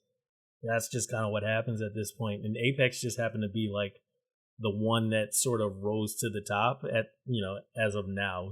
They had PUBG before, and they had Fortnite before. That was just at the top for a minute, but they all just kind of like fade away at some point because it's not really. I don't think any of them is really different enough from the rest of them to have like longevity over something like a Fortnite. Mm-hmm. Well, PUBG is trying to make a return too. Yeah, but I don't know if they. Those grunts were hilarious. I mean, what was hilarious? The grunts that you guys just said. That was pretty much the answer. It's just like, yeah, I'm like, really? Well, I mean, I think the problem is that PUBG is trying to make a comeback in like an industry where like nobody wants Battle Royale anymore, and that's literally all the game is like Battle Royale. It's like you kind of can't make it. You can like slowly add a little bit more to your numbers, but you're not going to be like massive ever again. I mean, the next thing is going to happen because you know how last week we talked about Blizzard and their downfall. Like saying if Blizzard doesn't do with Heroes of the Storm, making an Autochess with Heroes of the Storm. Oh God, no. Oh God, no. So like they might. I know. I'm just saying do you guys think like it's like the fact that we're just getting diluted with all these battle royales, or one type of genre is what's killing the genre? Well, yeah, you remember all the Rock Band and Guitar Hero? That's what happens. You release. They never learn. You just keep releasing too many, and people are just all of a sudden like they just don't care anymore. Well, there's nothing new about it. I feel like that's a little bit different, only because like it was guitar. Yeah, there was only two competitors, but like they just kept announcing sequels, and that's it. It's like it's not really that like there's too many of them out there. It's that this genre has been just in and itself been running for a while, and then it just dies down. Whereas with Battle Royale, it's just we have like 4 different competitors. Like I'm looking at the list right now, and we have Fortnite, Apex Legends, PUBG, and I'm trying to look real quick. Elysium or whatever. Rings of Elysium. That's a 4th one, but like I'm looking at like the top page for like Twitch right now, and it's not even on there. But like it's still that. Oh, and then Paladins Battle Royale, whatever. That's another one like that we can. Already, the thing that died so quickly because of that one tournament that they did. I don't know about that one tournament, but like we can already name like 5 to 6 on our hands like right now, and we have so many games at the moment that are Battle Royale. the difference with Guitar Hero and Rock Band is that it's two different games that have just gone on long enough, and then the genre just dies down. I think with this auto chess thing is going to be like, just start naming off MOBAs. You can name off 4, and we have 3 different ones right now of auto chess. And I think one of them is on mobile right now, and that's shared with Dota 2, I think. Like, immediately we're going to become flooded with all these auto chess immediately. And it's going to be like, okay, where do you want to play? Or who's going to have it the best? And then also with this, like, this surge of auto chess, it's going to die quicker than it did Battle Royale. Yeah, well, I think it's also because, like who's going to do it the best? And while everybody's figuring that out, it's just going to die out because people are just spending too much time figuring it out. Correct. I think that's another that is an aspect of all this. I think that it still also is kind of similar though. I think a big part of it isn't even just like the sheer number of them, because like I personally see a lot of, not now, but for a long time I was seeing a lot of Battle Royale games, and like I don't know if just seeing them was enough to make me like over it as much as it was like just seeing them all being the same thing but slightly different. Like they're like, if you had 100, like there's how many first person shooters out there right now? Oh, man. There's like an insane number of first person shooters, but that doesn't die because it's not really the sheer number. It's that like they I guess they can find like ones that are different enough. Like Battlefield feels completely different than Call of Duty, which could feel different than like, you know, we'll say Mirror's Edge, because Mirror's Edge is technically first person, but it's giving you a different first person experience. But like realistically, Battle Royale is like same exact mechanics. Now you're in a fantasy world. Now you're in like military shooter. Now you're in like, I don't know, whatever sci-fi, whatever it is. I think they just don't change enough. And especially, I think you're 100% right. Like thinking back to PUBG and stuff, where you come out with it and then it takes you like a year to get like a new map and like new guns and stuff like that. So you're playing the same map over and over again for like a year or 6 months before another one comes out. And then that's broken and they have to fix it for a while. Like the cycle for getting that to that point where the game feels fresh takes freaking forever. So I think it's realistically, it's more like just boredom on people's part of like not seeing anything different. Yeah, well, here's a very good question about that. Counter-Strike, they still have the same map that people have been playing for over a decade.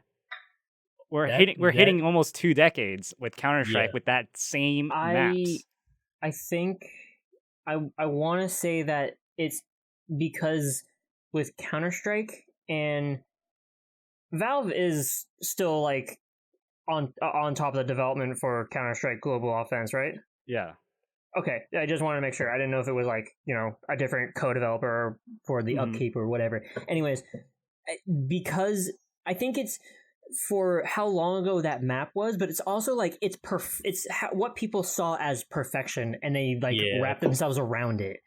Whereas like, well, I mean, anybody can argue any one of these games I'm going to mention, but like Fortnite, Apex Legends, and PUBG, like each one of them had their own types of rough starts, and I mean, as far as for Apex Legends goes, I mean, it doesn't have a new map yet. It's good. It's getting one, I believe, in the next season. But PUBG and Fortnite, it takes a while it did take a while for them to add new content. And I think with Apex Legends is the first one to actually add new content at the fastest rate, because they added a new gun like within the first 2 months, I think. And that's significant, actually, for the amount of support it's getting.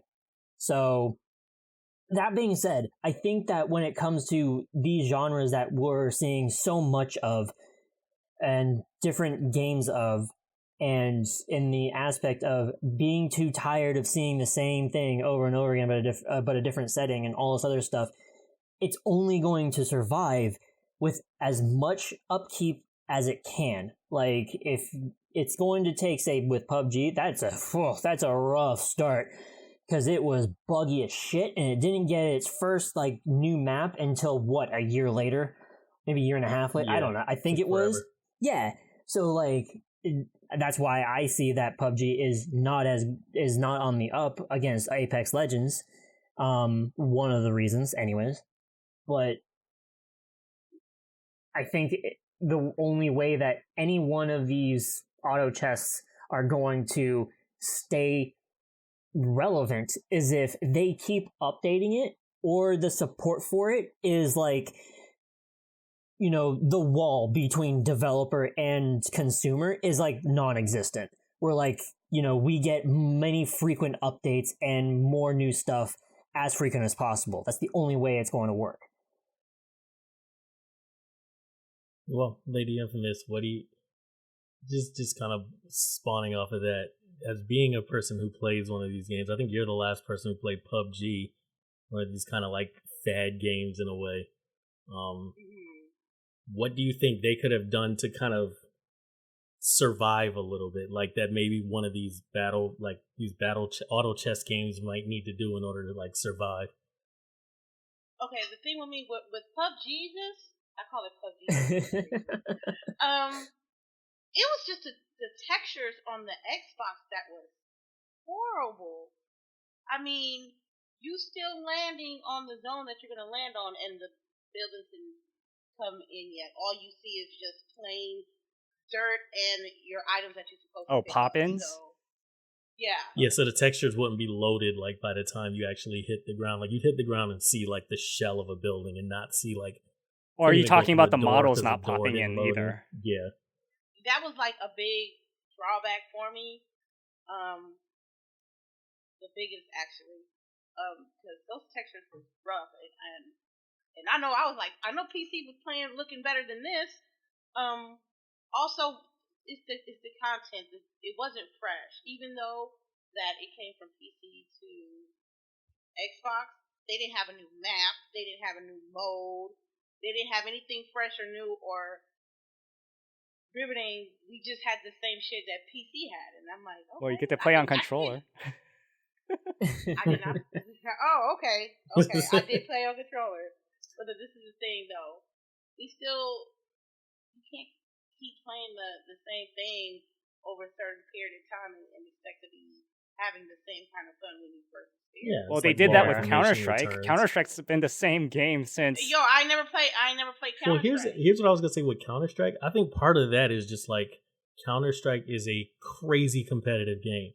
So like, there's the part where like people seem to be dedicated to like learning and knowing the map, being super precise and stuff like that. And it seemed like functionally that made sense for like the mechanics in the game. Like PUBG is like crazy slow, like in terms of like there's been literal the walking simulators. Yeah, there've been games where like it took me 20 minutes to see somebody just because incidentally I didn't go the right direction, and like maybe the people that were going in the direction I went to got killed or whatever. It's like the other Counter-Strike is like super fast paced. Like I think it's just too different of a game to like compare. And then there's, like I said, it also became like an esport and all kinds of stuff. So it was just highly competitive. So when you have that highly competitive scenario, there's always people who do just play it over and over and over and over again in order to get to the point where they can be competitive. So I think like, that's kind of the difference. Yeah, there are major differences between the two, but like, as far as for LadyInfamous, what you were saying is that like it's actually two key points that keep these fad games afloat. One being that while PUBG is running on a really buggy engine and software, and also the development team is very slowly fixing all these bugs, or they did anyways. They were really slow on fixing all the bugs, and they should have been fixing the bugs before the game even released a couple years ago. The Xbox updates took a long time to come in. It was like, I think the game got released on December 20th, I want to say like that. And the first it was December 12th. December 12th, yeah. And I think the first like round of updates, which were probably more so like we're tweaking the arc on the bullets that are shot from this gun or whatever. It took till like mid-January or something like that. Those hitboxes were horrible. Yeah, it took forever for updates to come in. I don't think that like very specific with that relates to the Autochess thing, but it's still like making sure that the engine and the loading runs well, like the infrastructure of the game runs well for whatever mode that you're doing. So like updating all of the like tweaking the numbers with stuff and all the and everything else. MOBAs already have that sort of thing down as far as for League of Legends and Dota 2 and all of them. So like they're already on top of that game. The other thing that you were mentioning was adding new stuff, keeping it fresh. I'm not sure how much this is a completely like blind realm for me. Like I don't know what's going on with it, but from the Autochess, the Autochess thing, yeah. So like the couple of chats that I've been in, that is like 90% of what they've been talking about for the past 3 days. I'm just like, I'm already seeing like the same like names and the same types of teams and the same type of whatever popping up, and I'm just like, what is gonna change about this? Like it, or what are they gonna add? I don't know. Without prior knowledge or any more knowledge, I'm unfortunately not going to be able to make a good point here. But still, like keeping it updated and fresh with new stuff is what Autochess is going to need. Both of these, for it to actually survive and keep going. And I think that is what is purely like. They also could though add, if they did add like some sort of esports component to it, that could probably do it. If it like, even if they didn't like initially start out with adding a lot of new crazy content, yeah, if they just all of a sudden said, "Oh, there's going to be these like tournaments where you could win money playing this game," that's another thing. Then but you could get people watching it and stuff like that, and that might totally keep it alive for a while. Mm-hmm. I don't know. Sharpie, you say did you play these before? Any of these Autochess games? Nope. I'm just saying. I'm just saying. Really understand what picking it is. out topics based on like what I'm seeing on Twitch. You know, it's like like oh, some major shift happened on Twitch, and this is exactly what that shift was. I'm watching somebody on Twitch right now for the very first. I'm watching Autochess or this team fight tactics or whatever the fuck for the very first time right now. And I'm just kind of baffled and confused. And I think this is something that is just like you got to spend a good long like time to actually learn and figure out what the hell is going on. I bet you it's like mainly the people who are interested in like League of Legends or whatever the base game is are probably going to be the main audience for that stuff. All right. Well. Yeah, well, it's also the fact that, you know, people who played League of Legends and Dota, more specifically League of Legends, like they love the game. However, you know, nothing really changed, and I think they got tired of it to the point where they says like, "Oh, there's something new." Exactly. Yeah. With the characters we already love, right? Yeah. Oh, which reminds me, does that mean that you're gonna play that Ubisoft like mobile game? The fucking Strike Force or whatever it is. Exactly. The Tom Clancy Strike Force or whatever. Oh, God, no. All right. So let's get on to the next topic. Is Twitch subscriber only mode? What about it? Everybody else talk about this. Yeah, you know what that one is, right, LadyInfamous? No. Like it's specifically like I do know. Yeah, just like you can have streams that are like literally restricted to subscribers. I was just being sarcastic. I know. Okay, so this is what I've been seeing on Twitter. Like these big name people, they're like saying, "I think this is hella stupid." And then like I the way that they do it, it just seems like they're doing it for likes, right? Like they all want to be approved in some way, right? Like especially on social media, people just want to be. You know, well, wait, before you say that, they're doing what for likes? Like saying how, like they want to be part of the, care. Like the part that they want to be. They fake care. Yeah, they want to be part of the majority. Okay, right? I got you. Saying like how this is a stupid idea. And, you know, honestly, if you're like, I think like, you know, it's a very, like, it gives people an option. 99.9% of the streamers are probably not gonna do it, and it's probably hella stupid if they did, because it's especially as an affiliate, like it's gonna be hard to grow as especially as an affiliate. But people like Dr. Disrespect, or maybe Summit or somebody like that, or even Ninja, like can do it. However, the idea of this, I think, is, think of it like a street performer, right? Like people, performer, they do stuff on the street so everybody can see it for free. Mm-hmm. However, once they start getting traction, it's not as any different than those street performers. They got so big that they eventually they can earn money through this, or they need money for a living, right? And he's so popular that he can actually go into a theater, and there's a gateway to enter that theater. And how we see, or at least how I saw on Twitter, was like people reacting like, what the fuck? We're the ones that's supporting you through this. We should be able to see your content for free, right? I don't see this any more different than people who are trying to, who started off as a street performer. Their gateway is now into an actual theater that costs money to get in. Yeah. They forgot where they came from. It's like, honestly, I can't do it. I don't think. I know, but then possibly be. I don't think I can just limit myself to just subscribers only. Yeah, me neither. I'm just saying, but then, do you think people should just limit people? They should limit you from doing this, because I think let people do what they want, and if they are gonna turn this on, let them. I think that's. I mean, every streamer has a right to use that feature if they want to.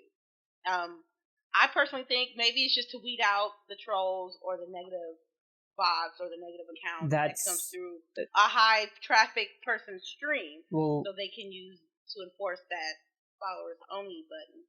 But for me, I don't have that many viewers. Yeah, I can see my chat. If I see something going reckless, I got moderators, and I have myself take care of that. Well, I think that's what Sharpie was talking about, where he said it doesn't really make sense for like an affiliate, for example. Mm-hmm. But it's like a partner thing or a big number. Yeah, because I was gonna say, to be perfectly honest, I don't really, other than the fact that you have more people watching you, I don't see how this is dramatically different from streamer only chat. Subscriber only chat. So you can basically restrict people from actually watching you. But there definitely is functionality to make subscriber only chat so that only people who sub can talk to you. Yeah. Another thing is what if I don't know, some studio. You know how they started doing the whole Bob Ross and Pokemon shows, marathon streams, these marathon streams. Mm-hmm. What if some studio just came in and say hey, we want to be able to do it on Twitch too, but then we want to earn money through this, so it's people with subscribers only. At least there's a gateway. At least there's a opportunity for things like that. This is how I see it.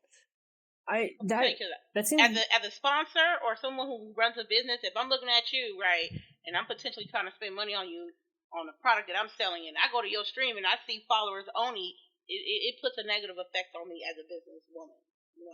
I'm like, why are you limiting up your audience like that? Because some people are shitty. Okay, yeah. I mean, there's another thing too. Let's say, what's another great example I can think of? Let's say that there's a I know I'm not gonna do this because it's a very big gateway. Okay, here's another one. What if you're a really big streamer and then somehow you just got, I don't know, The Rock or even Keanu Reeves, right? As a thing. You guys both agree, you had an agreement with them, and then you guys gonna do some epic event but it's subscribers only. That would make sense to me. I mean, I could take it even on a smaller scale. What if you just wanted to play games with like people in your chat that subscribe? That was one of your perks of like subscriptions, that you could play games with people. You could play games with the community. It would be a way that you could restrict people who are like randoms who just wander in, or people who like are just followers or whatever. But then that doesn't change the fact of viewership. That's what I'm saying. If you're worried about like literally the number of people viewing, whether it's like, let's say if you're like a mid-sized viewer or a streamer or something, and you have like 800 people watching you, and the difference is between 800 and like 1100. Is it worth it to say like, yeah, I'm just gonna have the 800 people here, so that way I know that the people that are supposed to be playing with me are the only ones that can play? I could see that being worth it. It not like you would want to do it all the time, but like if you had like a specific one-off or like every once in a while thing you did that was supposed to specifically strictly be for people who are like paid members of your community, like to me that would totally be helpful.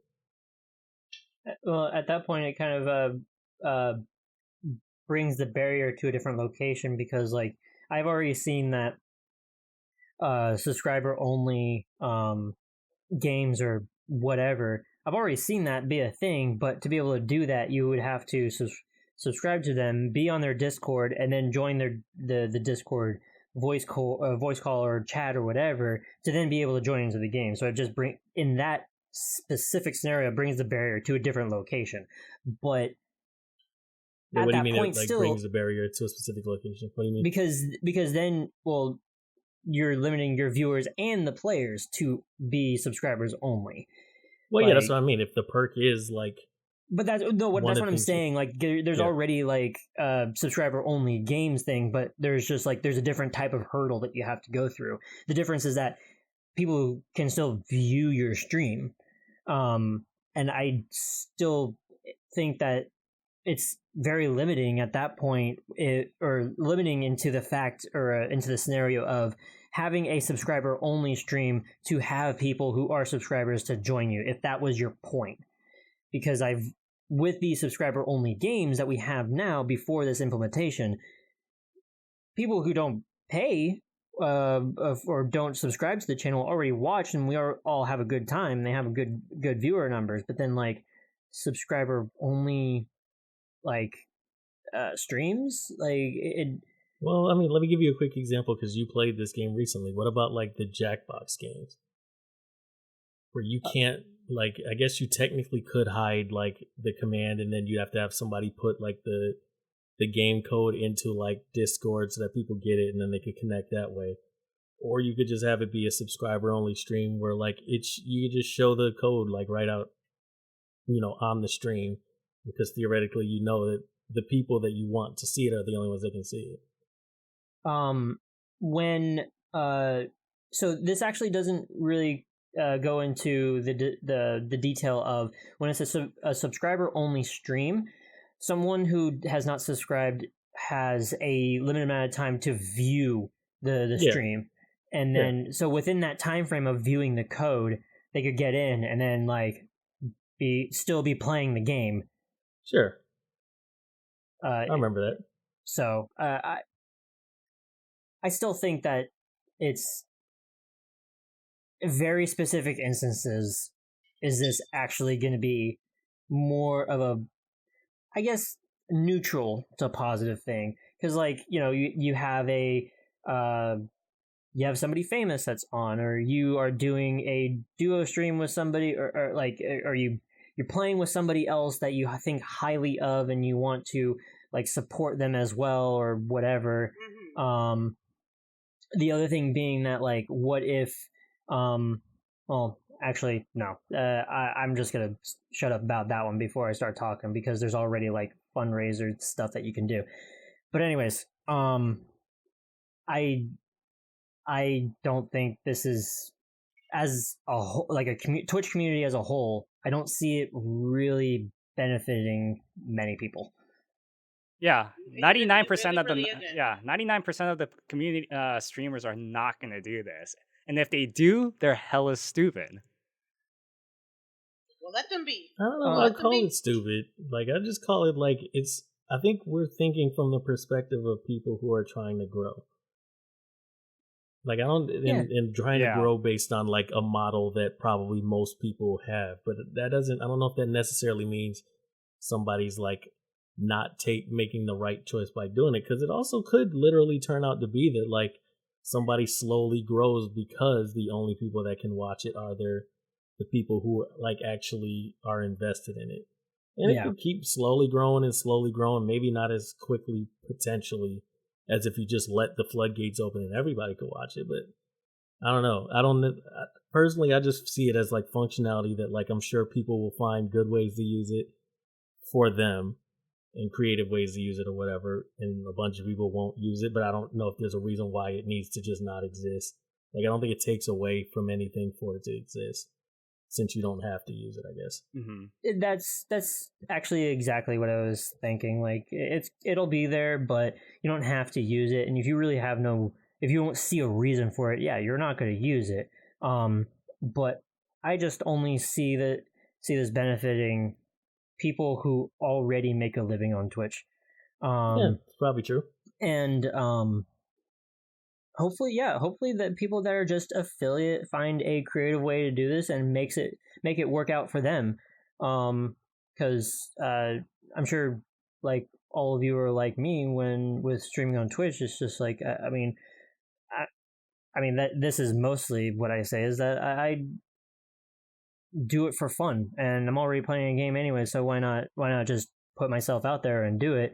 And now I keep streaming because I've made friends from it, and people want to like talk and chat and hang out with me, and I like that. And that's why I like to keep doing it. And I would really hate to limit it. And I think I'm in the majority, like that 99% of people that Sharpie is saying that like, that's nobody's gonna come if I put it to subscriber only mode, of course. But like, but that's not the main point of this as to why I stream. So,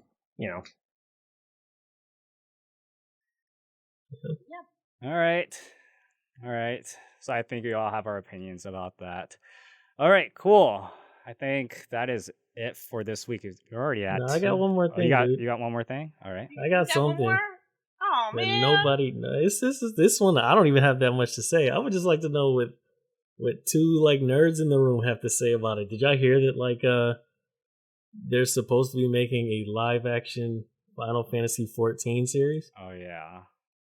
I don't think I don't think it's like about in game. It's about the people playing the game. Wait. So this is not Father of Light, is it? Oh, like no. Dad of Light or whatever the hell it was called. Yeah, no. whatever that is. No, okay. No. That was like a Netflix show, right? Yeah, that was a Netflix movie, I think.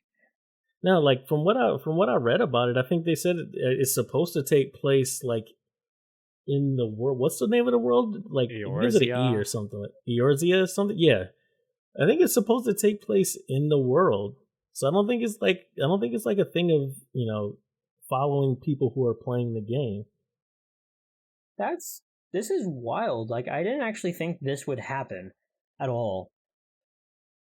And I don't know how to feel about it. Yeah, I don't know how to feel about it either. Wait, who's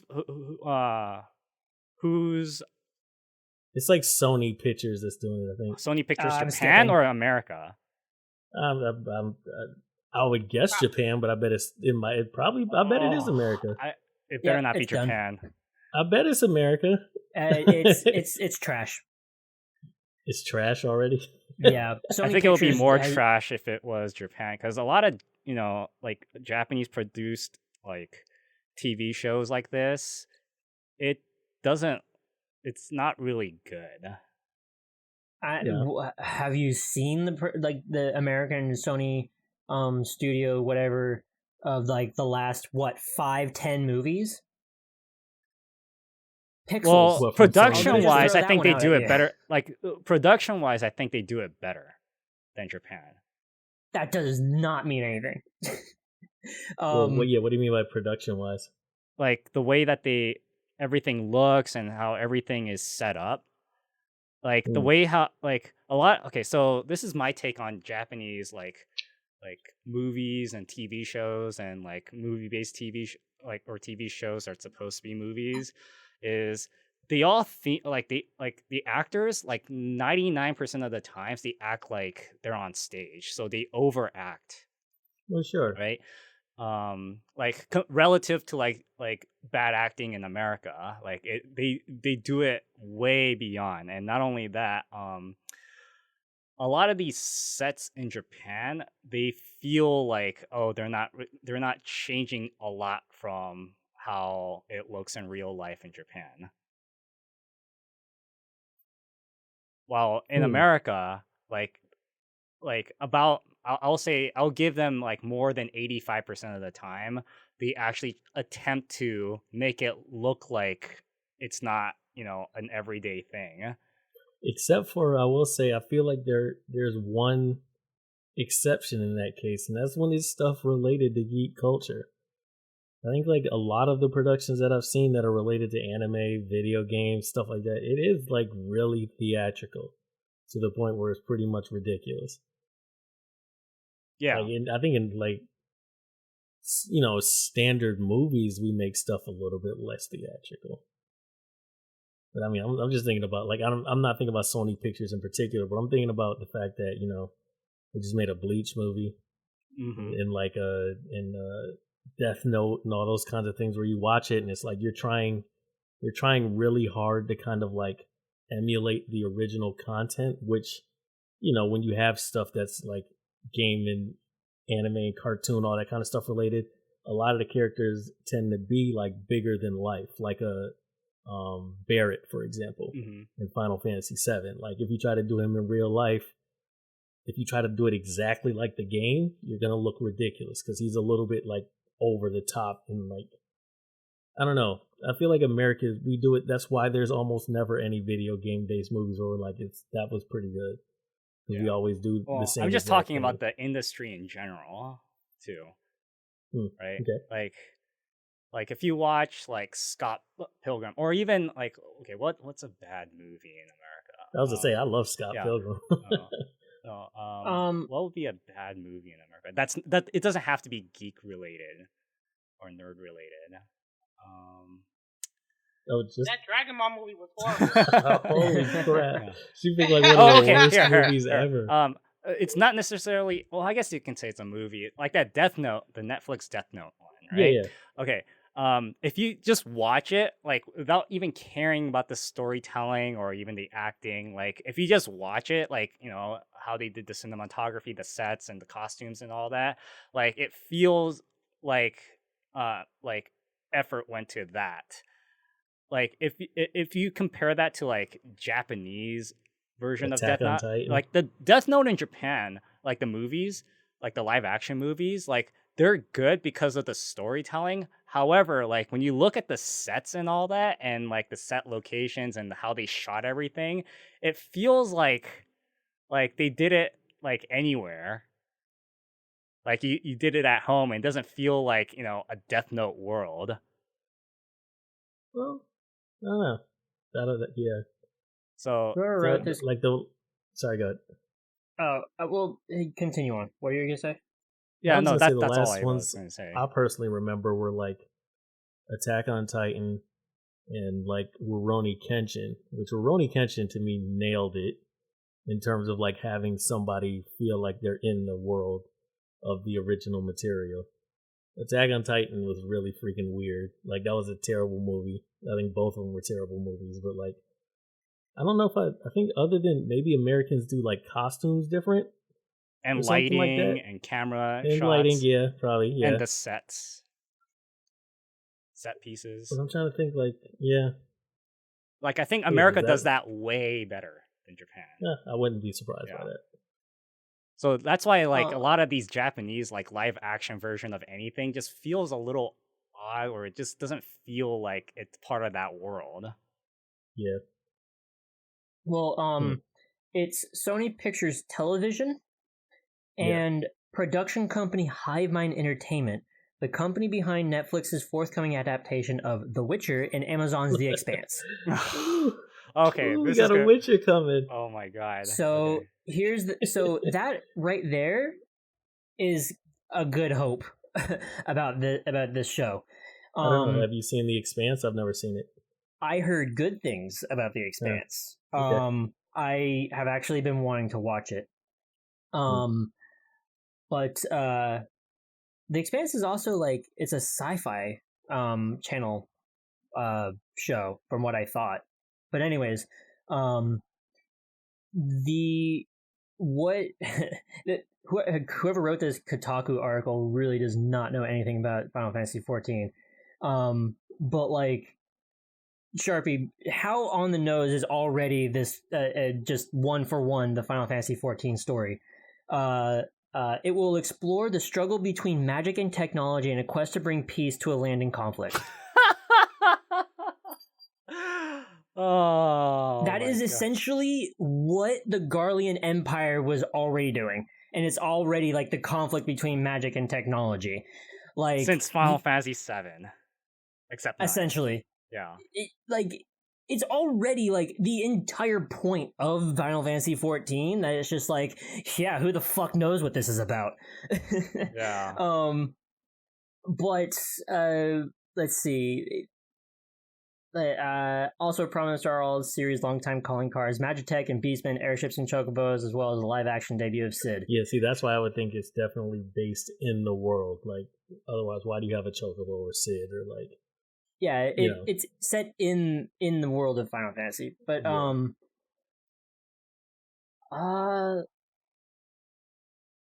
I'm trying to like skim over this real quick. So there's, and that's pretty much it. So, I mean, I'm not sure. Like, I have a little bit of hope for this since it's the adaptation of The Witcher and The Expanse, like that production team or the production company.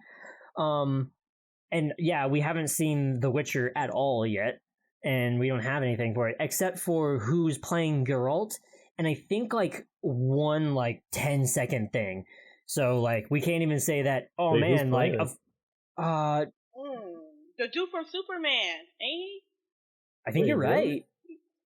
The dude from Superman. He played Superman in a movie. I forgot his name. You talking about the one in Man of Steel? The last like Superman. His name starts with an H. It is Henry Cavill. Yeah. Okay. Does he look old? He don't look good as The Witcher at all. Here's the thing. He does not look good. No, he does not look good. No, that's not. No, I wanted to actually like I had to kind of like reel back when I was like showing this to people. It's like this does not look like Geralt from The Witcher 3. It looks like a younger Witcher. Probably from like the first one. Because Geralt in number... Or even before. Or even maybe before, yeah. Because Geralt in 3, he's old. He a gray beard and everything. Like, he's old. Yeah, I just assumed that's how he always looked. And the first one, he was a little bit more fresh-faced. Oh, okay. Okay, but that body type does not match the game character. Does he not have his like Superman body still? No. I don't know. I've only seen the face with Henry with gray hair. So you didn't see like the shoulders, the chest area picture? No, because why would I? Well, I looked at it. Of course you did. Of course you did. It's not the same. It's not the same. I mean, I think what we're trying to see with that is how is Henry going to be able to like sound and bring on the personality of Geralt that we all know and love. And then after that, it's like it's the writing and everything else and the production value. So my opinion means even less because I haven't seen The Expanse, but I've only heard good things about it. So, okay. So people still Just kind of like we'll see how it turns out. Not necessarily any excitement about the show quite yet. I'm just like now it's at the point where it's like I will keep this on my radar and not toss it away. So Gotcha. All right, interesting. All right. Any more topics? No, we got covered everything. Nope. We made those topics. We had stretch. So Yeah. All right. Okay. Let's end this. Let's close this out. Let's go with everybody's social. Let's start off with Zeldrick. You can find me at twitter.com/Zeldrick at Zeldrick at Twitter and twitch.tv/Zeldrick ZELDRICK. All right, LadyInfamous. You can check me out, LadyInfamous. Why I keep getting it wrong every week? Lady_infamous 415. Hit me up on Twitch. We're almost at 1,000 followers. Let's go. All right, and T. I'm on Twitter at UnsheathedP. Same thing on Twitch, UnsheathedP. That's UNSHEATHEDP. All right, and I'm JSharpie. I'm JSharpie on Twitch. And Sharpie like the marker. And on Twitter, it's JSharpieTV. And then on the Instagrams at JSharpie with 2 E's at the end. And stop making jokes about it. I followed that dude, and I don't know. I can't tell who it is. Trying to get that damn name from that guy. Same on Twitter. Mm. All right. $10,000. I'm sure he'll give it to you. All right, that's it. We'll see you all next week.